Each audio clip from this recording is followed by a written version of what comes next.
Good evening, ladies and gentlemen, and welcome to Gulls Field at Pagano Park. We would like to respectfully acknowledge at this time that the land on which we are gathered tonight is Treaty 6 territory, home to the Métis Nation of Alberta, Region 3. These lands are traditional meeting grounds, gathering places, and travel routes for many nations, including the Cree, Dene, Blackfoot, Métis, Saulteaux, and Nakota Sioux. We are grateful for the traditional knowledge keepers and elders who are still with us today and those who have come before us. In collaboration with the Western Canadian Baseball League, the Sylvan Lake Gulls are very proud to welcome all of you to Gulls Field at Pagano Park in Sylvan Lake, Alberta, Canada. Welcome to tonight's WCPL regular season game, a first for the visiting Moose Jaw Miller Express and your Sylvan Lake Gulls. Before our anthems, which are coming up shortly, presented by Mobile One Lube Express, we draw your attention now to the pitcher's mound. There's Sully the Gully along with our promo crew and another Little Leaguer. To meet our Little Leaguer of the game, here's your game day host, Jared Waldo. All right, thank you very much, Joe. Yes, joining us on the mound is tonight's Crucial Diesel Little Leaguer of the game. Everybody say hello to Oakley Fisher. Oakley Fisher, tonight's Crucial Diesel Little Leaguer of the game. Amazing. Enjoy the ball game with your family. Great night for baseball, the second half of a doubleheader. Ladies and gentlemen, it's time for our anthems tonight, presented by Mobile One Lube Express. If you're able, please rise now, remove your caps, and join our anthemist at Gulls Field. That's Nicole Vanderbliss on the pitcher's mound. She'll be singing the Star Spangled Banner and O Canada. Oh, say, can you see by the dawn's early light what so proudly we hailed at the twilight's last gleaming, whose broad stripes and bright stars through the perilous fight o'er the ramparts we've watched were so gallantly streaming, and the rocket's red glare, the bombs bursting in air, gave proof through the night that our flag was still there. Oh, say does that star-spangled banner yet wave o'er the land of the free and the home of the brave?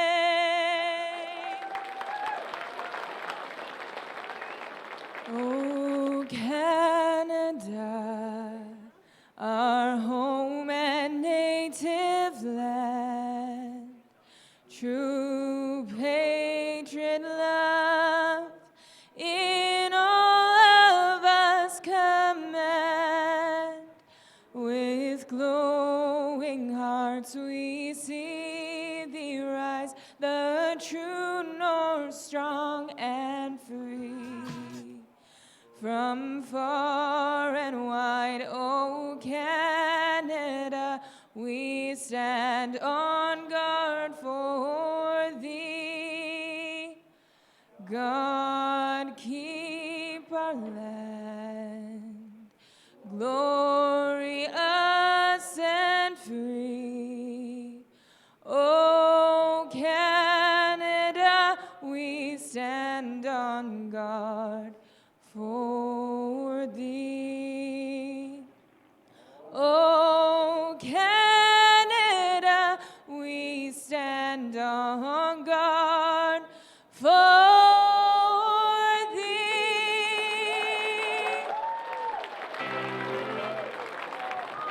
Our official flag party tonight on the field, and many thanks. 9-1 in their last 10 home games. They are 6-0 in their last 6 home games, and the Sylvan Lake Gulls continue to roll here at home. Good evening, ladies and gentlemen. I'm Cale Clark, and this is my broadcast partner, Jim Claggett, as we get set for a battle between the Sylvan Lake Gulls and, for the first time in franchise history, seeing this team on this field, the Moose Jaw Miller Express. Jim, Sylvan Lake playing obviously really, really well at home, but they're going to face a hot team tonight coming in on an 8-game winning streak as well. You know, I understand that, and I think they've got the right guy on the mound to face a hot team, and that's Stephen Hospital. Yeah. And if anybody, Stephen Hospital, Josh Tucker, Ty Boudreau, any of those three, Hunter Jones, who pitched yesterday, obviously. So, I think the pitching is going to take care of itself. It's the offense. In the last game, yes, they had 6 or 7 hits, and they scored 12 runs.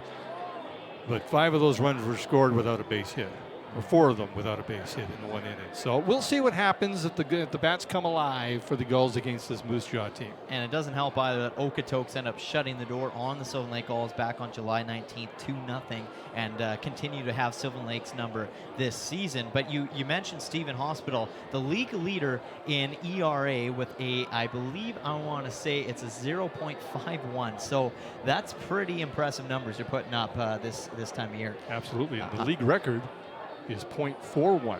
Oh, wow. Yeah, which was set back in 2019. So okay, he's right there. We'll see what he does tonight, though. Yeah, absolutely. And just, I guess, looking at, maybe the batting situation for the Sylvan Lake Gulls, is that worrisome? You know what? I don't think so. We know that this team can go on a streak. And once they start hitting, we always say it's contagious, and they're ready for a breakout. Yeah, absolutely. Well, like you said, we'll wait and find out here tonight. We'll hand the starting lineups over to our public address announcer, Joe Whitbread. From Northglenn, Colorado, and the University of Mary in North Dakota, number 10, Mike Polson. The first baseman batting second from Dixie State University in Utah, number 13, Chase Rodriguez. The second baseman batting third from the University of Central Missouri, number 14, Jack Shark. The designated hitter in the cleanup spot from Shorter University in Georgia, number 11, Tyler McWillie. The left fielder batting fifth from the University of Utah, number 5, Jackson Clement. In center field, batting sixth from Crowder College in Missouri, number 33, Caden Zeroni. In right field, batting seventh from Gonzaga University in Washington, number 17, Sam Stem. The catcher batting eighth from the University of San Francisco, number 31, Zach Griffin. And the starting third baseman rounding out the batting order from Cal State Bakersfield, number 8, Matthew Curata. Ladies and gentlemen, the doctor is in. Welcome the starting pitcher for your Sylvan Lake Gulls, number 37, from Oakville, Ontario, Stephen Hospital. The umpire crew tonight calling balls and strikes behind home plate is Don Buskus. At first base, Chris Hartley. And at third base, welcome back, Clayton Wandler. It's time to play ball, Sylvan Lake. The first batter for Moose Jaw, the shortstop, number 5, Zach Campbell. Well, I can't say we can complain about the weather because it has been absolutely magnificent. And we've got another one tonight here, a late start because of the doubleheader, the earlier game, the Regina Red Sox beating the Edmonton Prospects in the game before this, and on baseball night in Canada. Yeah, no, absolutely. It's a great night for baseball, and talking about the weather, couldn't have asked for better weather. But if you're Stephen Hospital, you're gonna have to weather the storm because he's facing some hot batters here tonight. They have just been on a roll as of late. Moose Jaw coming in on an 8-game winning streak with being up now 8-2 in their last 10, and creeping closer and closer to the Sylvan Lake Gulls in the standings. And the first batter to come face Stephen Hospital, and that would be the shortstop, Zach Campbell, and he sends that pitch out into left field for a base hit to lead things off for those red-hot Miller Express from Moose Jaw. This will bring up the right fielder, Cam Grant. Stephen Hospital on the mound for the Gulls. Behind him, we've got Jackson Clement in left, Caden Zeroni in center, Sam Stam out in right. Matthew Carrata is playing third. Mike Polson, of course, over at shortstop. Second base is Jack Shark and Chase Rodriguez over at first. Zach Griffin behind the plate for Hospital. And right away, the Express with a runner on first, and this pitch over to Grant is a called strike. Now, I know in the introduction I said the record was .41. That was actually set back in 2009. Cody Saranthus with the Melville Millionaires. Oh, wow. Yeah. That's so pretty good. back in 2009, he had an ERA of .41. That's pretty impressive. Anything under 2 is really good. Yeah. I think under 3 is really good, to be honest. Well, a Hospital, if he can shut the door tonight, that could be huge for him.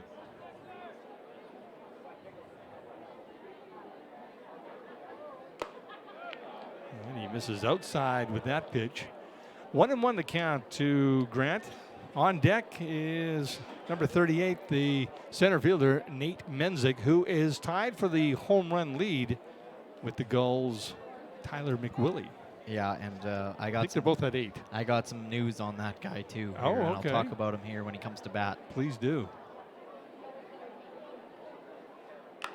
And this is sent out to left field, and Jackson Clement is going to have to track this one down, and he does not track this down. He watches it go over the fence for a 2-run home run here by Cam Grant, the right fielder. That was a no-doubter. Wow. So kind of a shock here. The crowd who are used to seeing Stephen Hospital with the, control right away, gives up a 2-run home run here.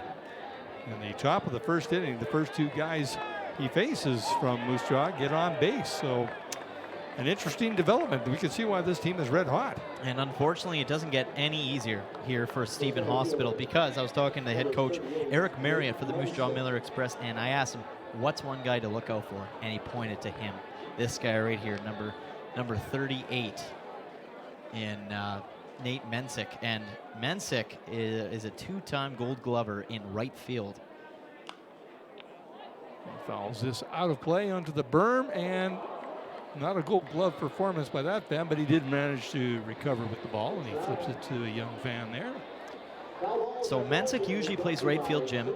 Tonight he is playing center field, and I got told, just watch him. He's like a gazelle out there, he said. He makes up, he takes a lot of space quickly. That's good. He gets there quick. So I'm just going to say this right now, Silver Lake Gulls, if you can hear me down there, do not hit anywhere near center field, or else guaranteed you're not going to be happy with the outcome. Now, we've seen that with our own Caden Zeroni out there. He covers an awful lot of ground, Yeah, too. for sure.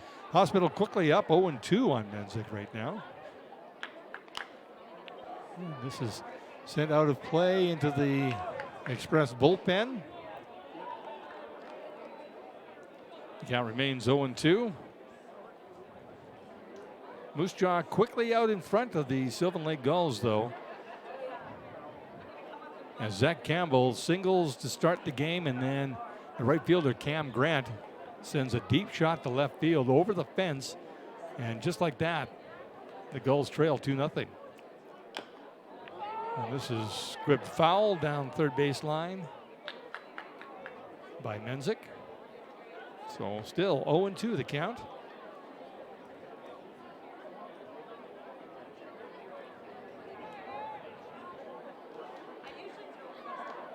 I think Mr. Hospital is kind of in a little bit of shock. He's not used to trailing right away in the first inning. Yeah, we've seen this with Hospital once before where, maybe not same situation, but definitely he got himself into a spot where, and there's another well-hit ball in the left field. Just about got a glove on that, but that is going to go land for a double. He's going to go for third. Jackson Clement with the throw in and a triple. So we've had a single, a home run, and a triple in the first 3 batters. I can see why this team has won 8 in a row. Yeah, they're really on fire as of late. And you got to give credit to Stephen Hospital. Poor guy, we've seen this before, not necessarily this bad of a start, but he does calm himself down, and we have seen him kind of start to get her figured out. So I'm not shocked if Jason Chatwood allows him to just give them a couple innings to figure things out. This is the designated hitter, Austin Gurney, who grounds this over to second rather, and Jack Shark is up with it, but another run scores on that. I don't know. I'm as shocked as Stephen Hospital might be. Yeah. Making a statement early here in the opposing team's building, or opposing team's field, I should say. Well, and I'm sure they're very aware of the abilities of Stephen Hospital. And he faces the third baseman, Parker Dorrance, right now. One down here in the top of the first inning. Moose Jaw out in front, 3-0 already on the Sylvan Lake Gulls. This is hit hard to short. Mike Polson drops it, but fires it over to first and makes the play. He recovers quickly and gets Dorrance over at first. That'll bring up the first baseman, Grayson Barrett.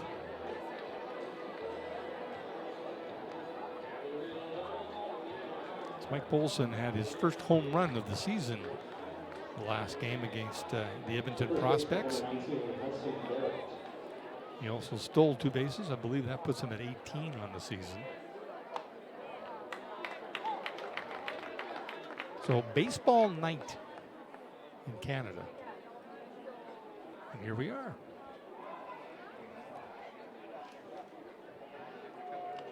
That misses inside for ball 1. 1-1 the count now.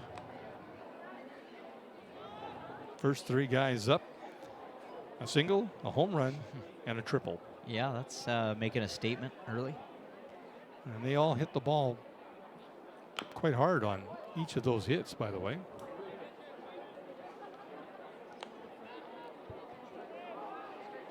One and two the count now on the first baseman, Grayson Barrett. Joe Osborne, the left fielder, is the batter on deck.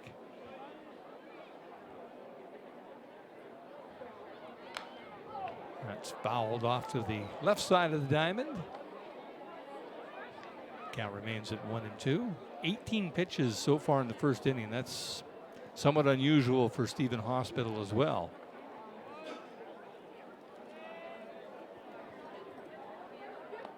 And he catches the corner with that pitch. So the first 3 guys get on base and score. The next 3 guys, he sits down. So a bit of a mixed bag there for Stephen Hospital, but 3 runs on 3 hits, nobody left on base. We head to the bottom of the first inning. Gulls trailing Moose Jaw 3-0. All right, Gulls fans, you're at a very special ball game tonight. This is the very first time we have the opportunity to welcome the visitors to Sylvan Lake. We'd like to welcome all family, friends, staff, and players from the Moose Jaw Miller Express. First visit to Sylvan Lake. Hope you enjoy your stay. They're here again tomorrow night with a 7:05. Let's meet the starting lineup for the visitors in yellow. The starting shortstop batting first, number 5, Zach Campbell. The right fielder batting second, number 6, Cam Grant.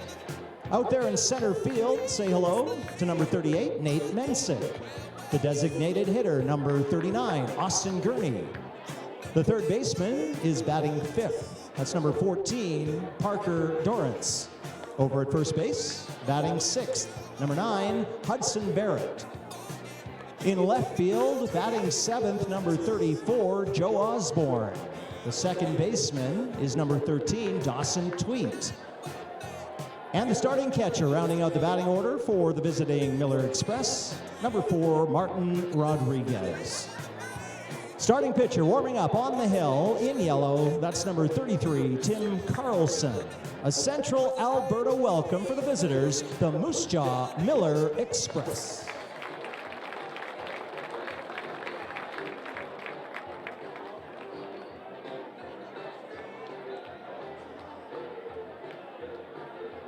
All right, well, let's see how the Sylvan Lake Gulls respond to that explosive start by the Moose Jaw Miller Express, because that, like you said, Jim, that's not Stephen Hospital's start. We know he's been better, and now let's just see if he can get some offensive support here. Mike Polson will lead things off for the Gulls. followed by Chase Rodriguez and Jack Shark. Tim Carlson on the mound, and he is greeted with a first pitch single right back up the middle by Mike Polson, which means he is going to probably try and steal the base. Yeah. He seems to have that knack right now. He's got it. He watches, he learns from the pitcher, he sees what the pitcher's doing, and then I think he's got the green light to go, because I can't remember him being caught yet. I should say that, because Once it's going to happen. Once all year, he's been caught. Okay. And, there you go. and he's had 18 stolen bases so far this year. Including 4 in one game earlier this year. So Chase Rodriguez steps in to face Tim Carlson, the right-hander, for the Moose Jaw Miller Express.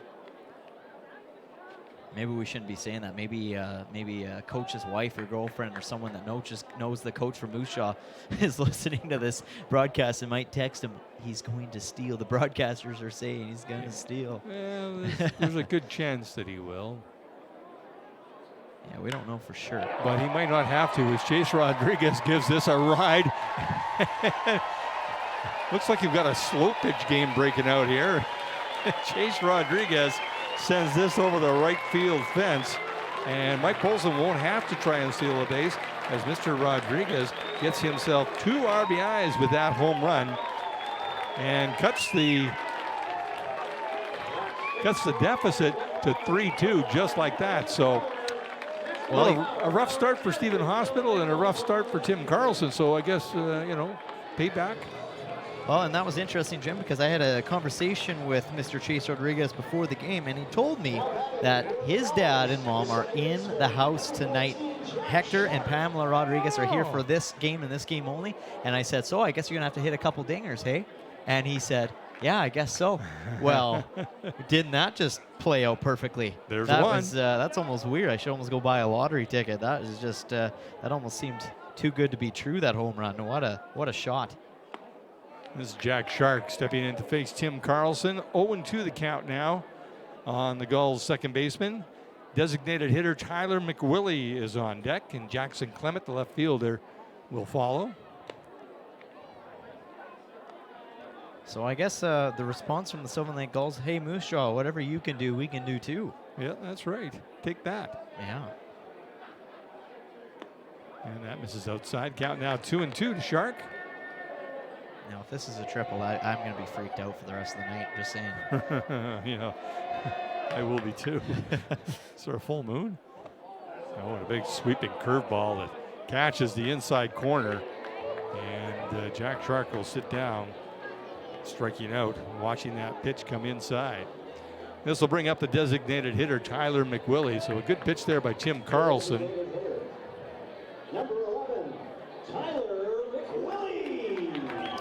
And Tyler McWillie, one of the league leaders in home runs, tied with one player from this other team, I think, as you mentioned earlier, and that is number 38, the guy I told you to look out for, Nate Mensick.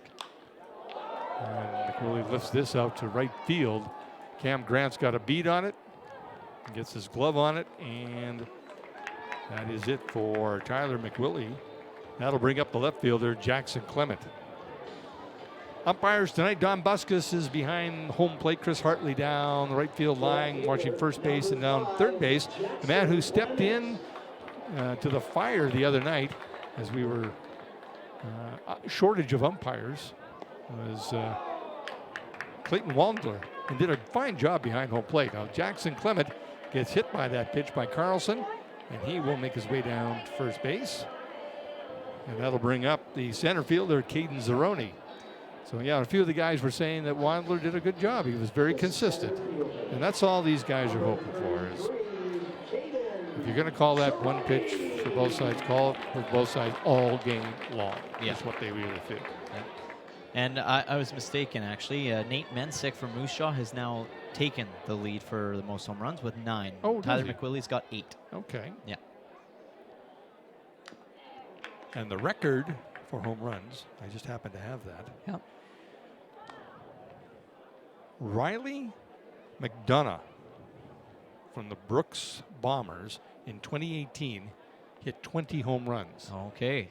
So that's the league record. Your prediction for Tyler McWillie to do that in a season would be tying the league record. Yeah. Yeah.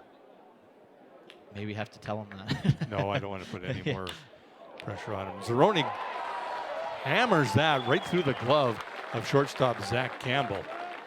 That was a hot shot down towards the shortstop. So runners on first and second now. Zeroni over at first. Jackson Clement is the runner over at second. And this will bring up the left fielder, Sam Stem. So Zach Campbell a little disappointed with himself. He had the glove on it, and it just was too hot to handle. Yeah, and here's another guy that can just let the ball explode off his bat as soon as it touches it. He's got a good swing on him. And he sends this down to second base. That is Dawson Tweet with it over to first. The pitcher, Tim Carlson, was covering on that one. And they get him over at first base.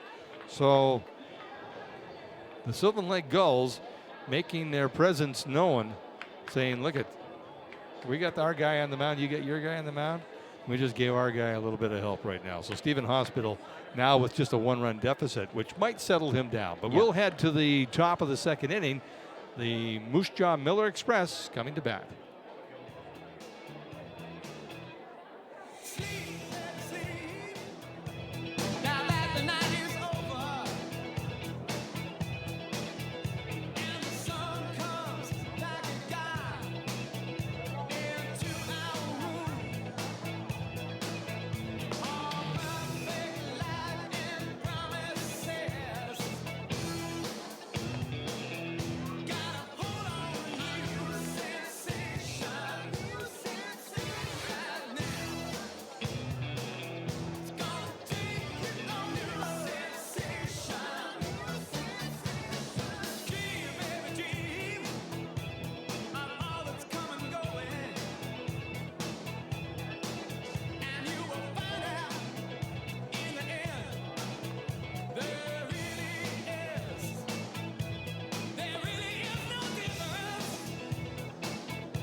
Stephen Hospital on the mound for the Sylvan Lake Gulls. He got rocked in the first inning with a single, a home run, and a triple for the first three batters. That gave the Moose Jaw Miller Express a 3-0 lead. But the Gulls cut into that lead at the bottom half of their inning, getting 2 runs back. And Hospital will now face the left fielder, Joe Osborne. Yeah, both pitchers being greeted with some nasty, nasty hits. And yeah, we'll see what happens here in the second. Pitchers don't like that. This is grounded up the middle. Polson moves to his left and fires it across the diamond. And not a repeat of the top of the first inning, at least not to this point. Great throw, too, by Michael Polson to, pick that up. It wasn't coming to him fast. It, in fact, took a little bit of a hop off the mound, and he had to really get that over to first quickly to beat out the runner. This will bring up the second baseman, Dawson Tweet. And as we were discussing, there's a good chance that can't be his Twitter handle. D-Tweet. Yeah, I mean, I would take advantage of that all day long if I had his last name. Well, I'm sure he wanted to, but I bet you Twitter said, no. Yeah. Even if that is your last name, yeah. No. 1-1 the count on Dawson Tweet.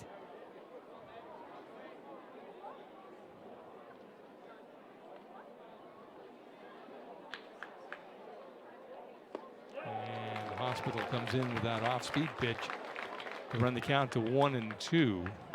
One down here in the top of the second inning. 3-2 Moose Jaw leading the Sylvan Lake Gulls. A 3-run first for the Express and a 2-run first for the Gulls. And Polson having a busy night. Scoops that one up and fires that over to Chase Rodriguez for the second out. And this will bring up the Moose Jaw catcher, Martin Rodriguez. And as you mentioned, Chase's dad and mom are in the crowd tonight. Yes, yeah, they are. Las Vegas. Yeah. You know what Las Vegas means in English? I do not. No. I'll let you think about that. Don't Google it. Las Vegas, okay. This is grounded right up the middle. Polson gets his glove on it, but can't hold on to it. And that was a tough play on that ball hit by Martin Rodriguez. I'm guessing Las Vegas means in English losing something? Going somewhere to lose Not things? lost. Okay, not lost. Well, lost. I don't know. Maybe it was short for something. It is translated loosely into the Meadows. Okay, cool. I would have never guessed that, so No. I'm glad you told me. When you look at sand around that area, you're thinking, what's green out there other than the neon? And this is another base hit for the shortstop, Zach Campbell. That's going to score a run here as that went right to the wall. Zeroni getting the ball in, but Rodriguez will score on that play. And Zach Campbell with a single and a triple in this game right now. So apparently, and this is the first time we've seen this Moose Jaw team, they can hit the ball. Yeah, they sure can. Yeah, and Martin Rodriguez too. His was just a really great single, great placement, and they know where to put the ball. That's for sure. That's going to find the holes and the gaps.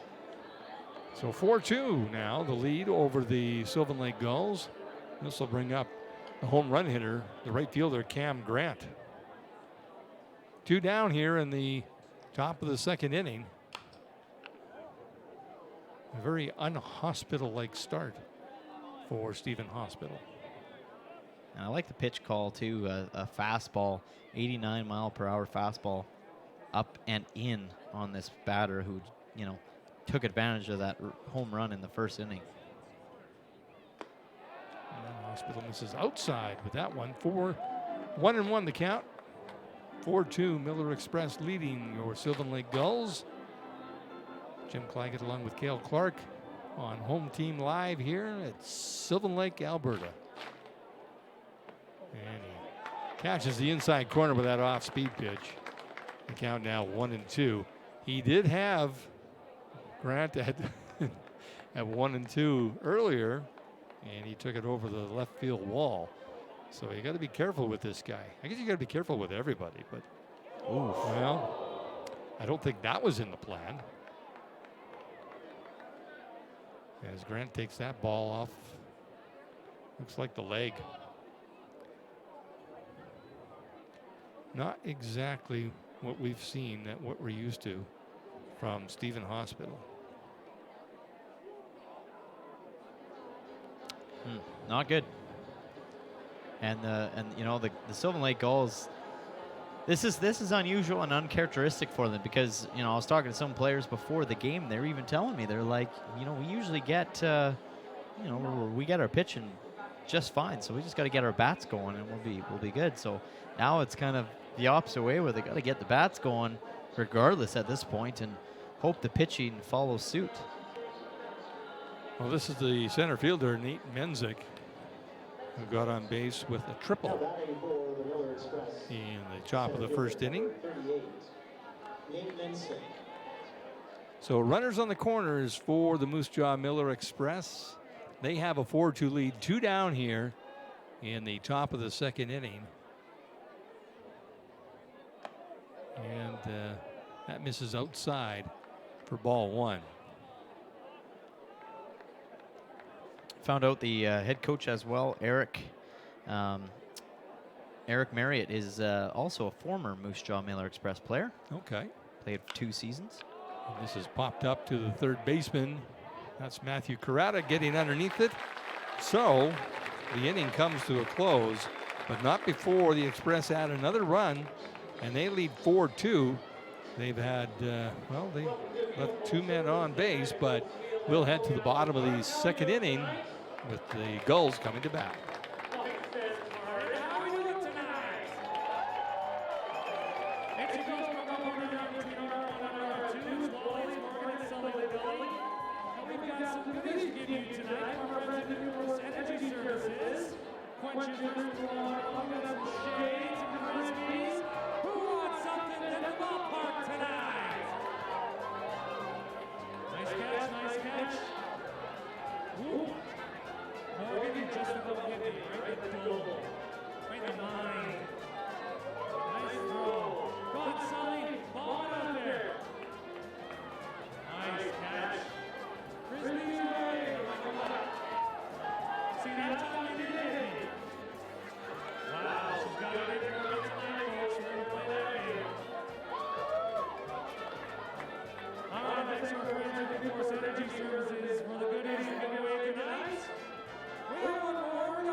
We'll be back a little later on. Lots of prizes and giveaways to come.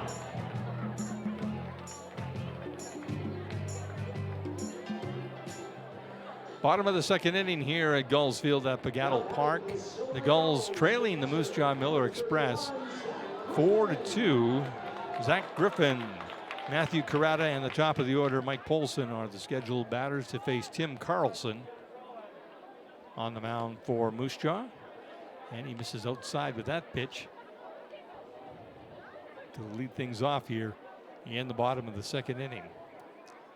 And they're going to get a little familiar as Zach Griffin hits that towards shortstop, and the throw over to first in time to record the first out of the bottom of the second inning.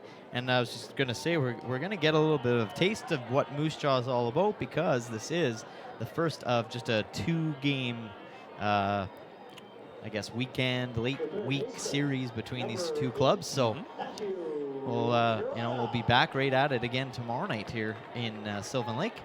We will. That misses inside to Matthew Carrata. 1-0 the count on the Gulls' third baseman.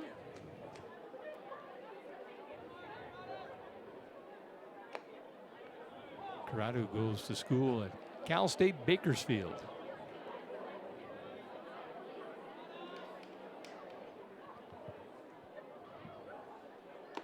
Shout out to his family, who always seem to be watching on Home Team Live. Hello, Carrata family. 1-2 the count on Matthew Carrata. He grounds that foul to stay alive.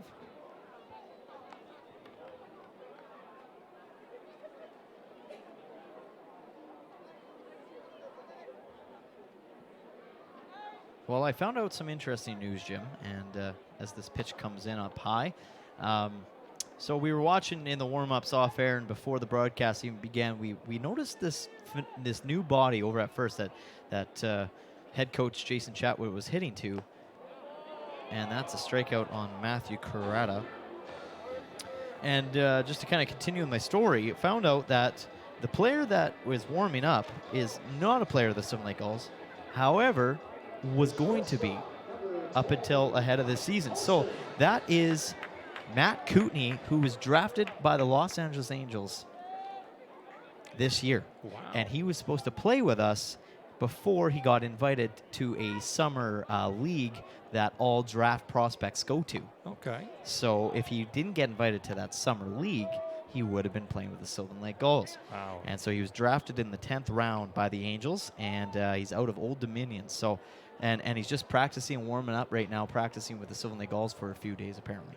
Okay, well, good job of finding that out, because we were watching him and he was smooth like butter over there at first base, picking up ground balls, and he's a large body as well. So yeah, that would have been interesting to see. Yeah, and he's built like a big Major League Baseball player too. 0-2 the count, 1-2 now the count on Mike Polson, who started things off hitting the first pitch right back up the middle for a base hit, and then scored on Chase Rodriguez's 2-run shot to right field. Gulls trailing Moose Jaw 4-2 here in the bottom of the second. Polson shoots this one down to the right side, and Dawson Tweed is up with it. So a 3-up, 3-down inning for the Sylvan Lake Gulls. As they, no runs on no hits, nobody left on base. We will head to the top of 3 with Moose Jaw coming to bat. Tickets from any one of our volunteers around the concourse tonight. They're easy to find. They're wearing their black Vesta Energy 50/50 aprons. We're up here on the concourse. We'll be up and down the stands and even up in the suites, selling those 50/50 tickets. And we'll all go towards a nice big jackpot by the end of the night. Somebody's going to walk home with a little bit of extra cash in their pocket. And of course, you'll take home some cash. We'll also provide some cash for the Gulls 50/50 Foundation as well. So it's win-win all the way around. So if you want to get in on that draw, buy your tickets before the middle of the 7th inning. That'll be last call, and then we'll draw the ticket in the 8th inning, and somebody will walk home with that jackpot here tonight. It's the Vesta Energy 50/50 jackpot.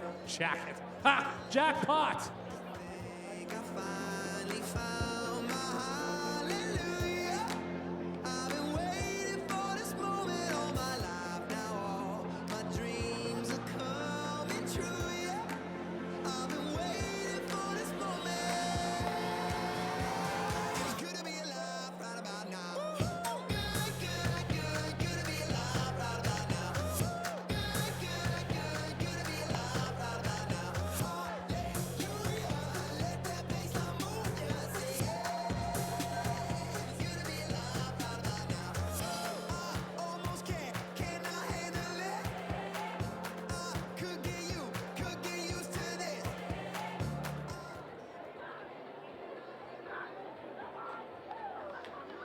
Top of 3 here at Gulls Field at Pagattle Park.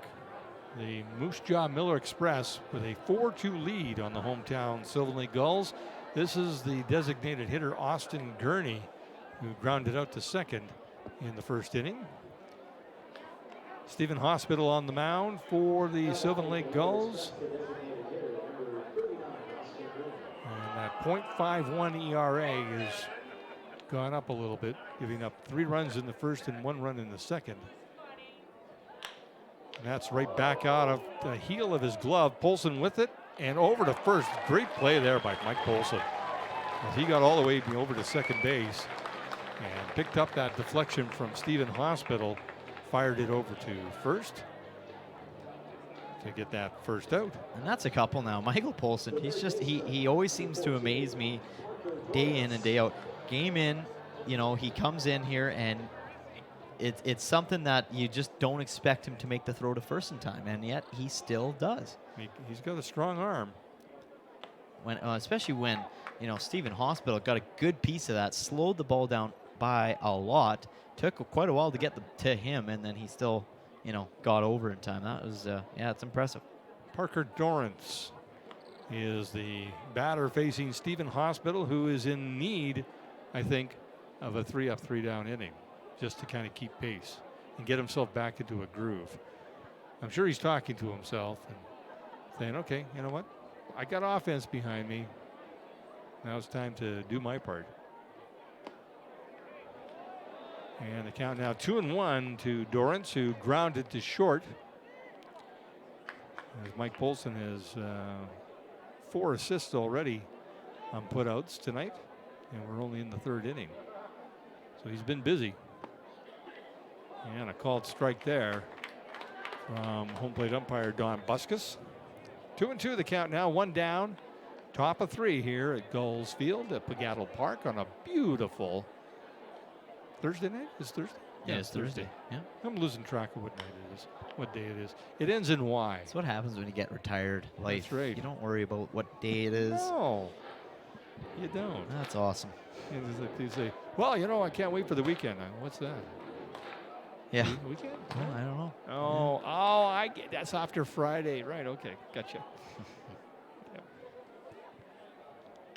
That is right back to Hospital on the mound. He's going to underhand it over to Chase Rodriguez at first base, and that's 2 away here in the top of the 2nd inning. This will bring up the first baseman. And I know I called him Grayson Barrett, but this is Hudson Barrett, because there is a Grayson Barrett on the mound, on the roster. Yeah. And I mistakenly wrote down Grayson's number, or Grayson's Name in name front of Barrett. in Yeah. front of Hudson's name. Yeah, and first action that we're seeing right now in the bullpen for the Sylvan Lake Gulls, and it's number 34, Joel Ports. There he is right there, warming things up. But now whether this is warming up to maybe come out of the game or just warming up to get loose, I know I chatted with him earlier on, and that's lined out to Polson, and Polson with no mistake there makes the throw out to first. But tripping on the bag by the looks of it was Hudson Baird. He took a big spill after getting past first. However, that won't change the outcome as the Sylvan Lake Gulls go 3 up, 3 down to come to the bottom of the 3rd inning next.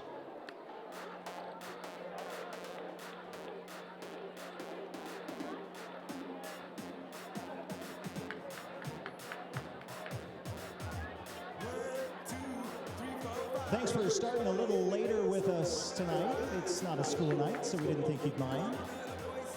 An 8:05 first pitch, traditionally a 7:05, which is when we'll throw the first one tomorrow night. Hope you can join us. Out of curiosity and with your applause, how many of you are on summer vacation right now? Make some noise. Awesome. We'll be looking for your campfire and your holiday trailer a little bit later on. Another game tomorrow night, 7:05 first pitch between these same 2 teams. Plus, tomorrow night is Hawaiian-themed night. There'll be lots of Hawaiian prizes and fun at the ballpark. If you happen to have brought a Hawaiian shirt or maybe something fun and flowery in your luggage, you can wear it tomorrow night. We'll have Hawaiian theme tomorrow night at the ballpark.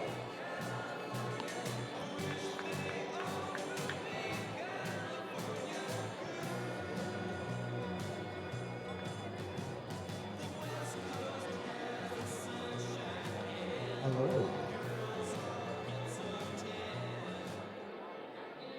batting for the Silver Lake Gulls, the first baseman, number 13, Chase Rodriguez. Bottom of 3 here at Gulls Field. The Gulls at bat. Chase Rodriguez will lead things off. And back in the first inning, a 2-run shot over the right field fence was how Mr. Rodriguez greeted Tim Carlson to the game.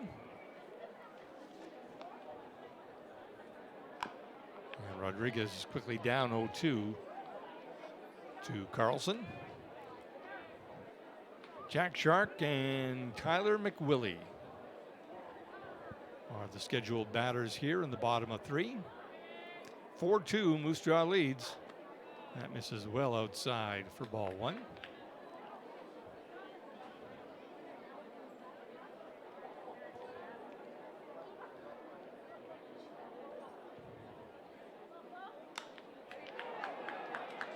And Rodriguez lifts this out to center field, but Nate Menzik is there to make the catch. And that is the first out of the inning. And we just heard that not only does Chase Rodriguez have family here, but making the trip down from Colorado, Logan Moser, pitcher for the Gulls. His family's down here. Oh, right on. There you go. And also Tyler McWillie's older brother is down today as well.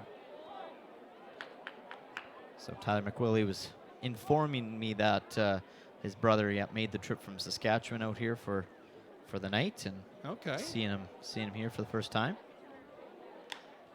And we had a visitor here last week while you were gone there. Yep. As that sent foul into the Moose Jaw bullpen.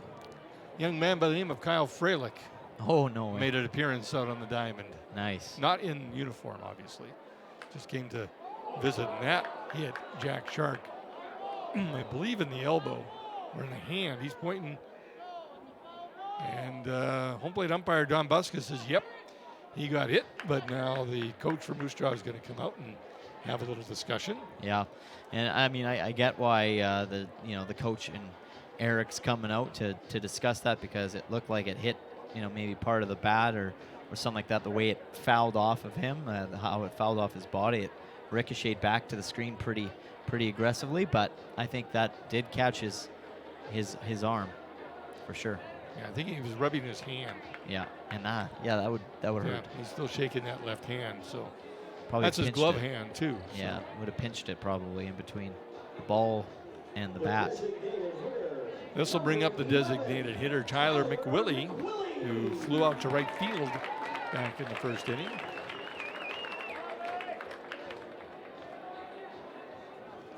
Yeah, and his brother's name's Craig McWillie. Well, welcome to Sylvan Lake, Craig McWillie. And McWillie watches that pitch from Carlson come in for strike 1. The other night, I'm not sure why, but I introduced Tyler McWillie as Drew McWillie for some reason. Oh, wow. That's a new one. So I was kind of hoping his brother's name was Drew, Yeah, that would have been but it isn't. neat. Shark takes off for second. McWillie grounds this to short, so that'll erase the double play. But the Express still get the out as Zach Campbell scoops that up and fires it over to first base. But now the Gulls with a runner in scoring position. And this is the left fielder, Jackson Clement, stepping in to face Tim Carlson. He got hit by a pitch back in the first inning and made his way over to second, but that's where he stayed for the rest of the inning. Yeah, and Clement continues to lead the team with batting average so far with a .329 batting average, contributing to 8 RBIs on the year and scoring himself 22 runs. So it's pretty good. 0-1 the count on Jackson Clement. And that catches the outside corner. Off-speed pitch. Quickly the count is 0-2. It's Jack Shark over at second base, with 2 down here in the bottom of 3. And Carlson is as high with that pitch, hoping to get Clement to chase something out of the strike zone.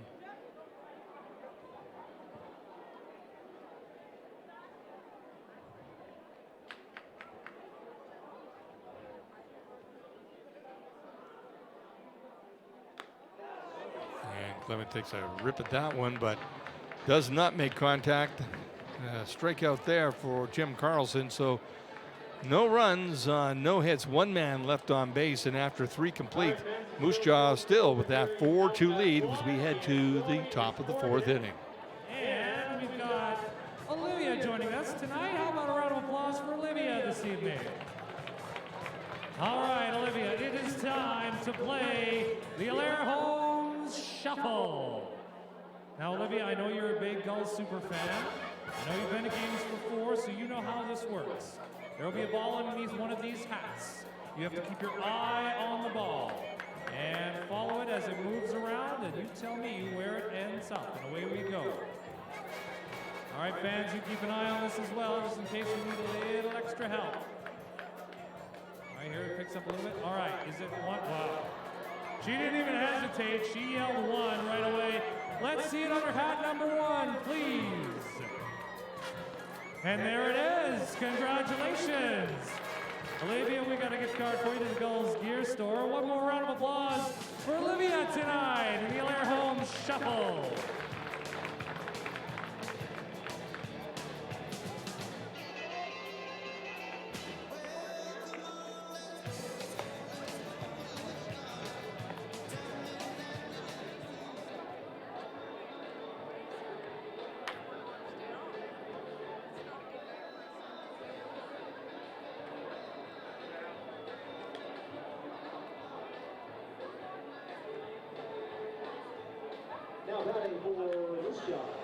Top of the 4th inning here. The Gulls trailing the Moose Jaw Miller Express 4-2. Stephen Hospital still on the mound. He will face Joe Osborne, Dawson Tweet, and Martin Rodriguez here in the top 4. That is grounded to guess who? Mike Polson. He's going to have a sore arm tonight. Yeah, he sure is. It's how many throws has that been for him in a given night so That's far? 6. That's 6 right now. Yeah. I was going to say, it's getting up there. Would have been close. 7 too, but he couldn't get the handle on one that was hit right over second base. So he's over there, and he's having a good night with the glove. That's for sure. Yeah, he's dealing. He's dealing out there for sure. Dyson. if Oh, you maybe will. maybe he's dealing. Maybe he's Dealing. dealing when you're a position player. You dice when you're a pitcher. I don't know. I don't know what the rules are with the lingo. Yeah. Who does, right? Well, these guys do. Yeah. Wish we could bring one up. Yeah, right in the middle of the game. Hey, could you come up here and Yeah. explain this stuff for me? And that's out to left center field. Caden Zeroni is not going to get to that one. That is going to go off the wall. And Dawson Tweet is going to have himself a stand-up double to here in the top of the 4th inning. So again, it's not something we have not seen Stephen Hospital get roughed up like this. So it's a bit of an anomaly. And we did see, Joel Ports warming up in the bullpen for the Sylvan Lake Gulls. But as I said, Ross, I was going to try to continue the story. Ran into him before the game started. He got here before the first game got started with the Red Sox and the Prospects. And it's mainly just for him getting loose. He said he's trying to work out a little bit more and just kind of, I guess, loosening up, limbering up is what how he explained it. So I think maybe him throwing in the bullpen might have been just doing that and just, keeping warm, keeping fresh as he was kind of telling me. But he also might be a possibility in this game. That's a lot of limbering, though. And it is. That's off the fists, foul. This is the catcher, Martin Rodriguez, who singled back in the 2nd inning, a 2-out single. And then he came around to score on the double by Zach Campbell, who has swung the bat hard tonight. And Hospital misses with that off-speed pitch. The count 2-1 now. 1 down here in the top of the 4th inning. Moose Jaw leading Sylvan Lake 4-2 here in WCBL action at Gulls Field at Pagattle Park.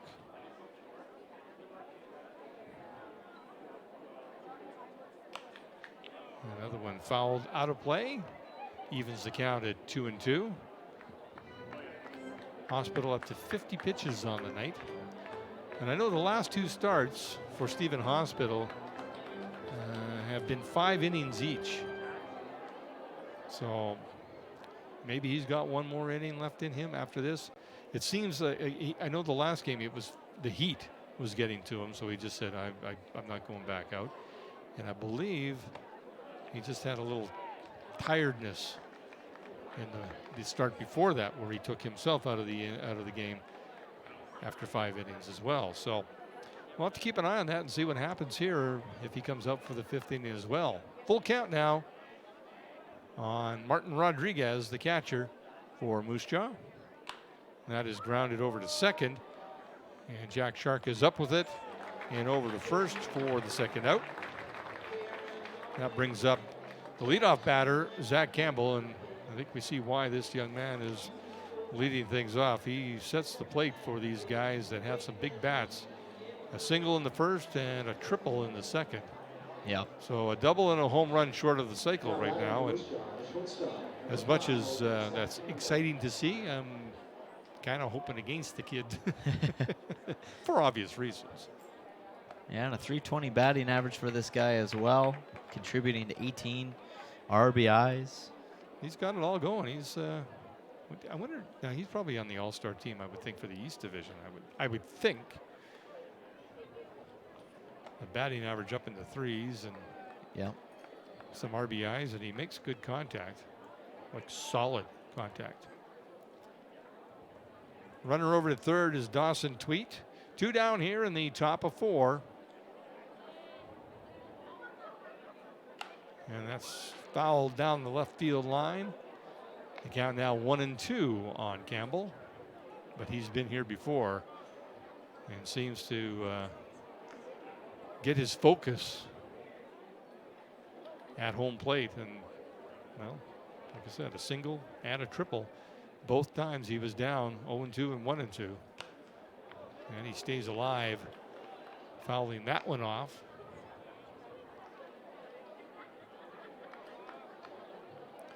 Stephen Hospital on the mound for your Sylvan Lake Gulls. The man with a .51 ERA. And you were right, Jim. Zach Campbell making the East All-Star list roster. Yeah. So there's actually quite a few Moose Jaw. Tim Carlson's another one on that list from Moose Jaw. Jesse Schultz, Kellen Bogesser, Braden Desonia, Braden Desonia. That's Medicine Hat. Nate Mensick is the Moose Jaw. That's out to a fly out to right field, and Sam Stem gets his glove on it. So they finally have figured out a way to retire Zach Campbell, as the Moose Jaw Miller Express, no runs on just the one hit. They leave one player on base, and we will head to the bottom of the 4th inning. Coming to bat for the Gulls, Caden Zeroni, Sam Stem, and Zach Griffin.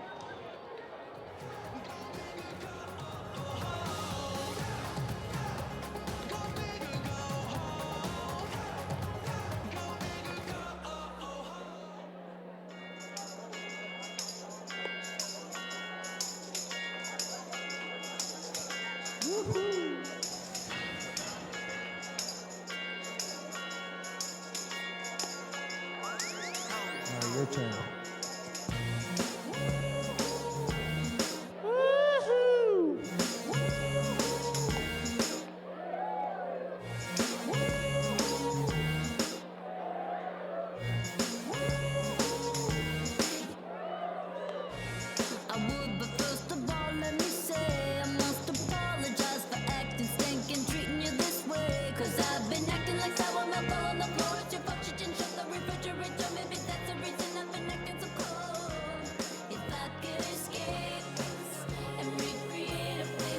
The Gulls batter is our center fielder.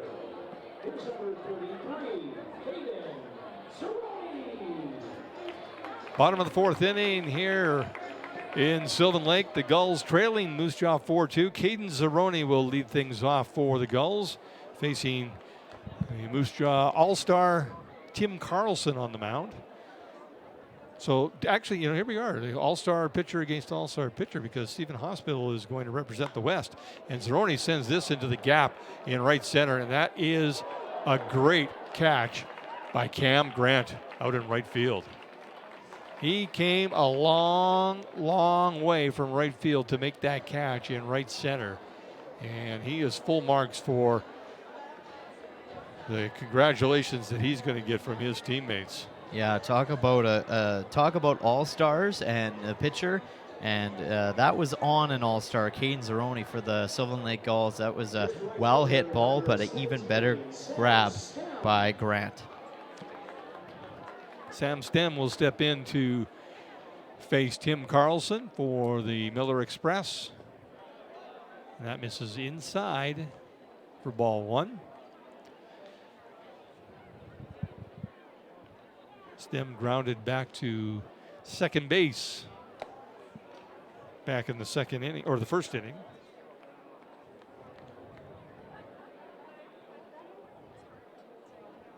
The sun has gone behind a cloud here, which I don't mind because it was pretty warm. Sam Stem gives this a ride down the right field line, and that is going to land fair. No. Oh.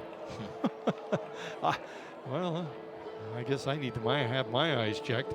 I thought that landed fair, but Chris Hartley is down first base line, and he signaled, nope, that was a foul ball. That would have gone for extra bases for sure. And Sam Stem was pretty much at first base when that landed.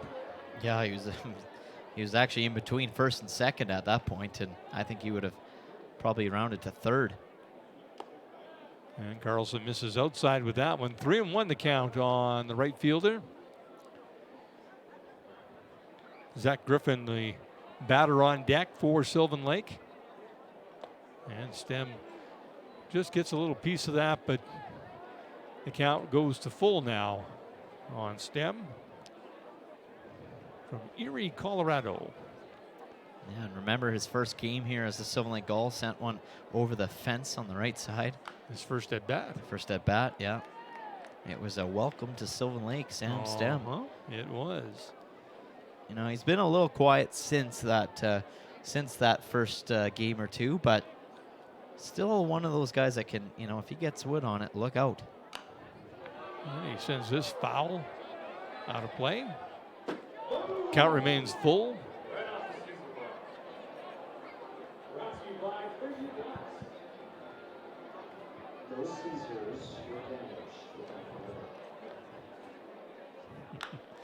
And he rips this foul down the first base line. Well, he's sure making the All-Star Tim Carlson get his work cut out for him. 48 pitches so far for Carlson on the mound. Yeah, both these All-Star pitchers are getting roughed up a little bit. Yeah. Sam Stem doing a really good job of staying alive, remaining in that batter's box.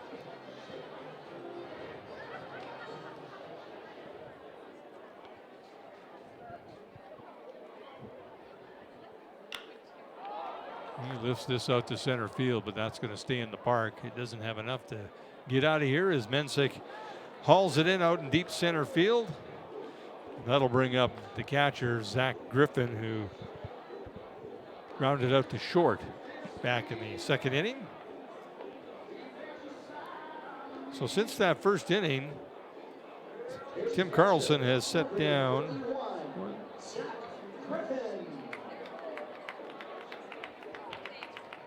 8 out of the last 9 batters that he's faced. So that's not bad. He's kind of settled down. I just got word, Jim, that we will have a special guest joining us here in the 6th inning. Just a heads up. Okay. And Carlson comes in with that off-speed pitch to Zach Griffin. The count 1-1 now. I like special guests. I know, right? And Griffin rips that under the glove of Parker Dorrance. I think he just didn't get his glove down low enough to field that one. He would have had a play on it, but Griffin on base with a base hit. And that'll bring up the third baseman, Matthew Carrata. So 2 down here in the bottom of the 4th inning. 4-2 Moose Jaw leads the Sylvan Lake Gulls on a beautiful Thursday night.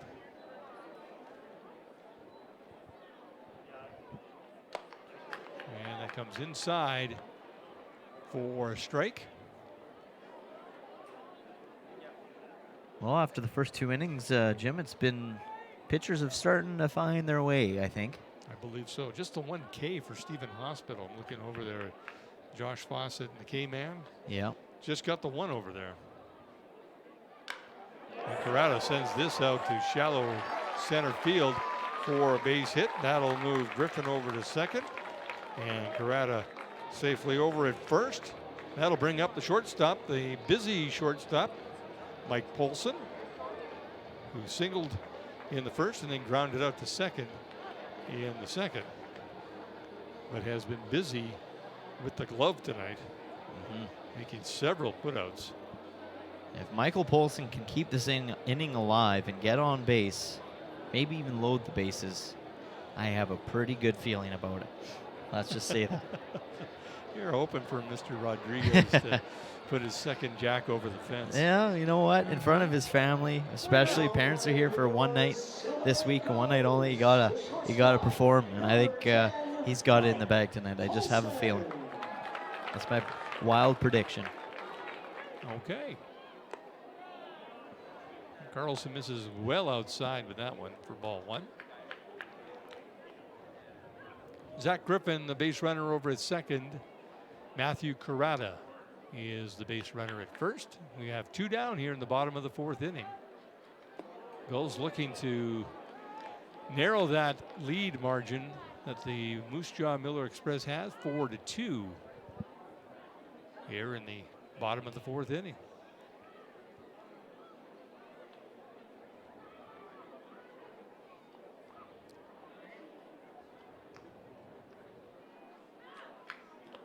Very good crowd here on hand tonight. And I'll let you in on a little thing. While you were gone, we had Calvin Bellows and Warren Rudd taking part in the guess the crowd thing. Oh, okay. Yeah, and both of them, let's just say they bent the rules. Oh boy, what happened? Both of them, well, okay, and a strike there to Mike Polson. First off, Calvin heard Akil Samuel, Yep. with the Gulls, talk about how many tickets they've sold already for the night. Right. So he already had a basis for his bet. Good idea. Yep. Then the next night, Warren Rudd gets it right on the money. 1414 was the attendance. And I thought, wow, that's an odd number as Mike Polson strikes out to end the bottom of the 4th. So I understand that as he was out there working his camera, he heard them announce in somebody's ear. He overheard it, so that was his guess. I thought, you guys can't play it up straight. That's why you got to do it right off the get-go. And I think we're almost getting to that point. We're almost getting too late. But we got to do it. Well, we'll do it at the next inning. So after 4 complete, the Moose Jaw Miller Express lead the Sylvan Lake Gulls 4-2. Top of the 5th inning coming up.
Now batting for Moose Jaw, Top of 5 here at Gulls Field at Pagattle Park. Jim Claggett, Cale Clark on Home Team Live. Gulls trailing Moose Jaw 4-2 right now.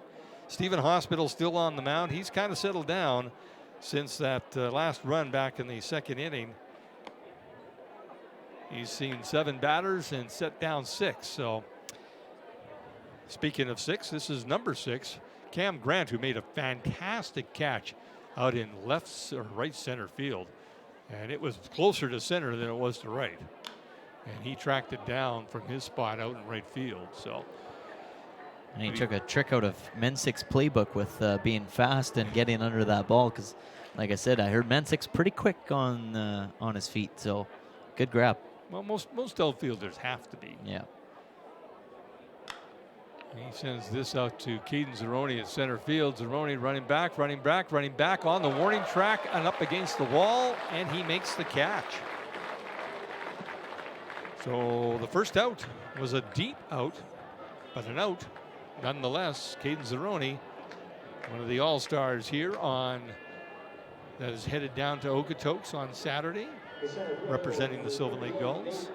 Yeah, and just talking about speed, well, yeah, he had to be quick on that one to get under it and back in time. But Caden Zeroni did tell me a little bit before I left on my little vacay there that he loves being here in Sylvan Lake. He just loves it. Yes, he does.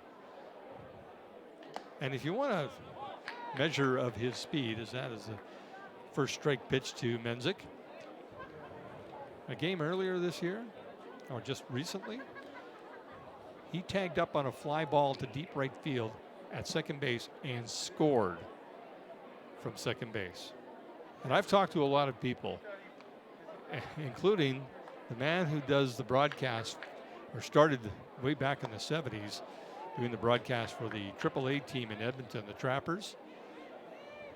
Al Coates was up here, and I asked him, "Have you ever seen that?" He goes, "No." He says, I've seen a guy go home on the overthrow. He said, but that kid made a good throw to home plate.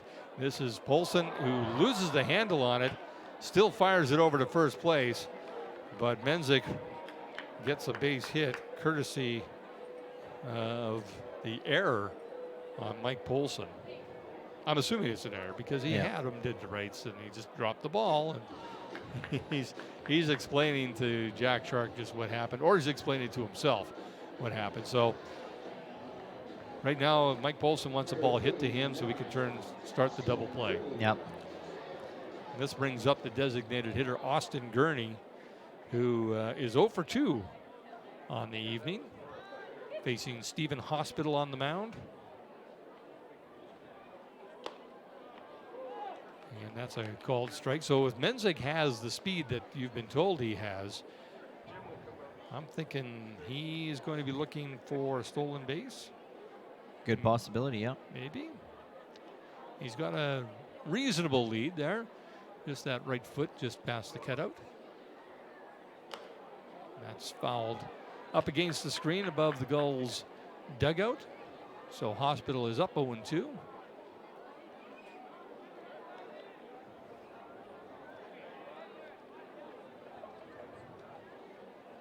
So we'll get our guesses in on the attendance. Okay.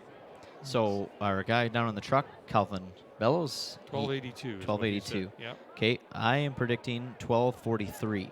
1243. Okay. I'm going to take a quick look around, and I am going to go 1325. I don't know if Warren wants to play, or is this too early for him to get his guess in? I just heard he went one more than I did, 1244. He would do that. Yeah, well. Yeah, I'm not counting him. He's not in. Let's see how close he comes this time without actually hearing the actual attendance. I was shocked because he gives the guess, and I'm looking up, and they put the attendance up on the board, and I go, he got it right on. Wow. And then I found out how he got it right on. It's like, okay, that's all right.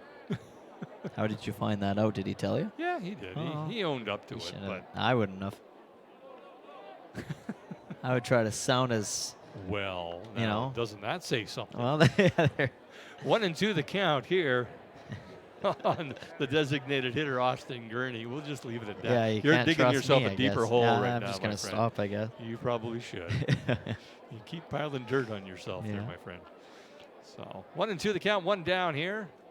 And Hospital misses outside with that one. 4-2. Moose Jaw leading. Nate Menzik is the base runner over at first. And, we've seen it happen before where a team gives somebody an extra out here because Mike Polson had that ball, probably had the play over at first and probably could have got him out, but now that base runner is over at first, and sometimes that just comes back. That guy comes back to score. And that was a heck of a pitch. It got him swinging. Second strikeout of the game for Stephen Hospital.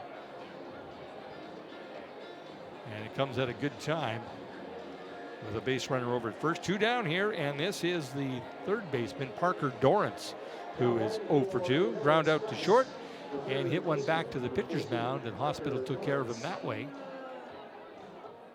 And that might put a halt in the bullpen for the Silver Lake Gulls as looks like somebody's warming up over there. It might have been Jesse Simpson, if I'm not mistaken. That's grounded down to Corrado over at third. He's going to throw over to second to get the shorter throw. And they do get him. Jack Shark was looking back to make sure the umpire was making the call because he had made the call. And Shark was almost to the bench by that time. So he's thinking, I hope that was an out. But that is an out.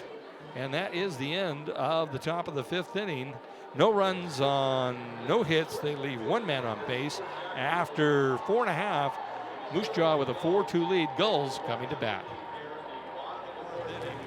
Going to score another run. And 2 as Rager and Fraley coming to score. Mitchum with a base hit. That'll cash in Cooper Jones from third. And the Gulls score their 9th run of the game.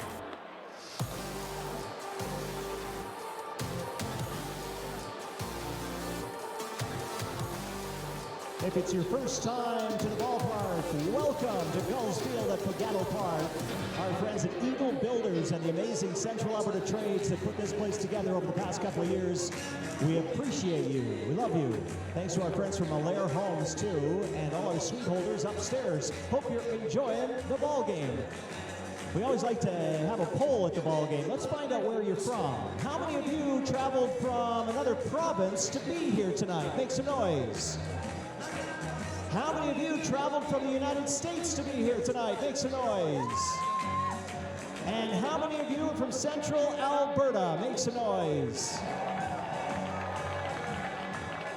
And especially our home team. How many of you live in Sylvan Lake, Alberta? Make some noise.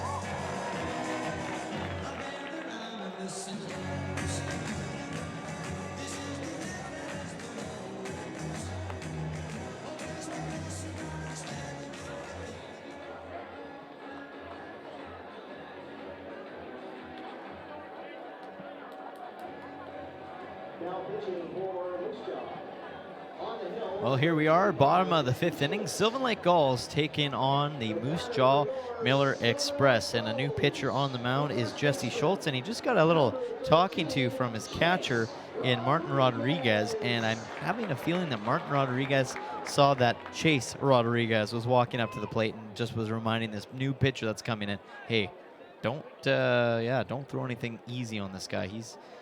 We just let him have, we didn't let him. We served one up. Served up a home run to him already, exactly. Yes, they did. It was a loud home run, too. And Rodriguez sends this out into the gap, and Menzik is going to have to really track this one down. And you're right. There's an example of that speed that you were talking about, Cale. He got on it right away and was tracking it. He probably ran, let's see if we can just kind of. From the 400. He probably ran 40 yards there. Yeah. Easily. I would say so. To track that one down.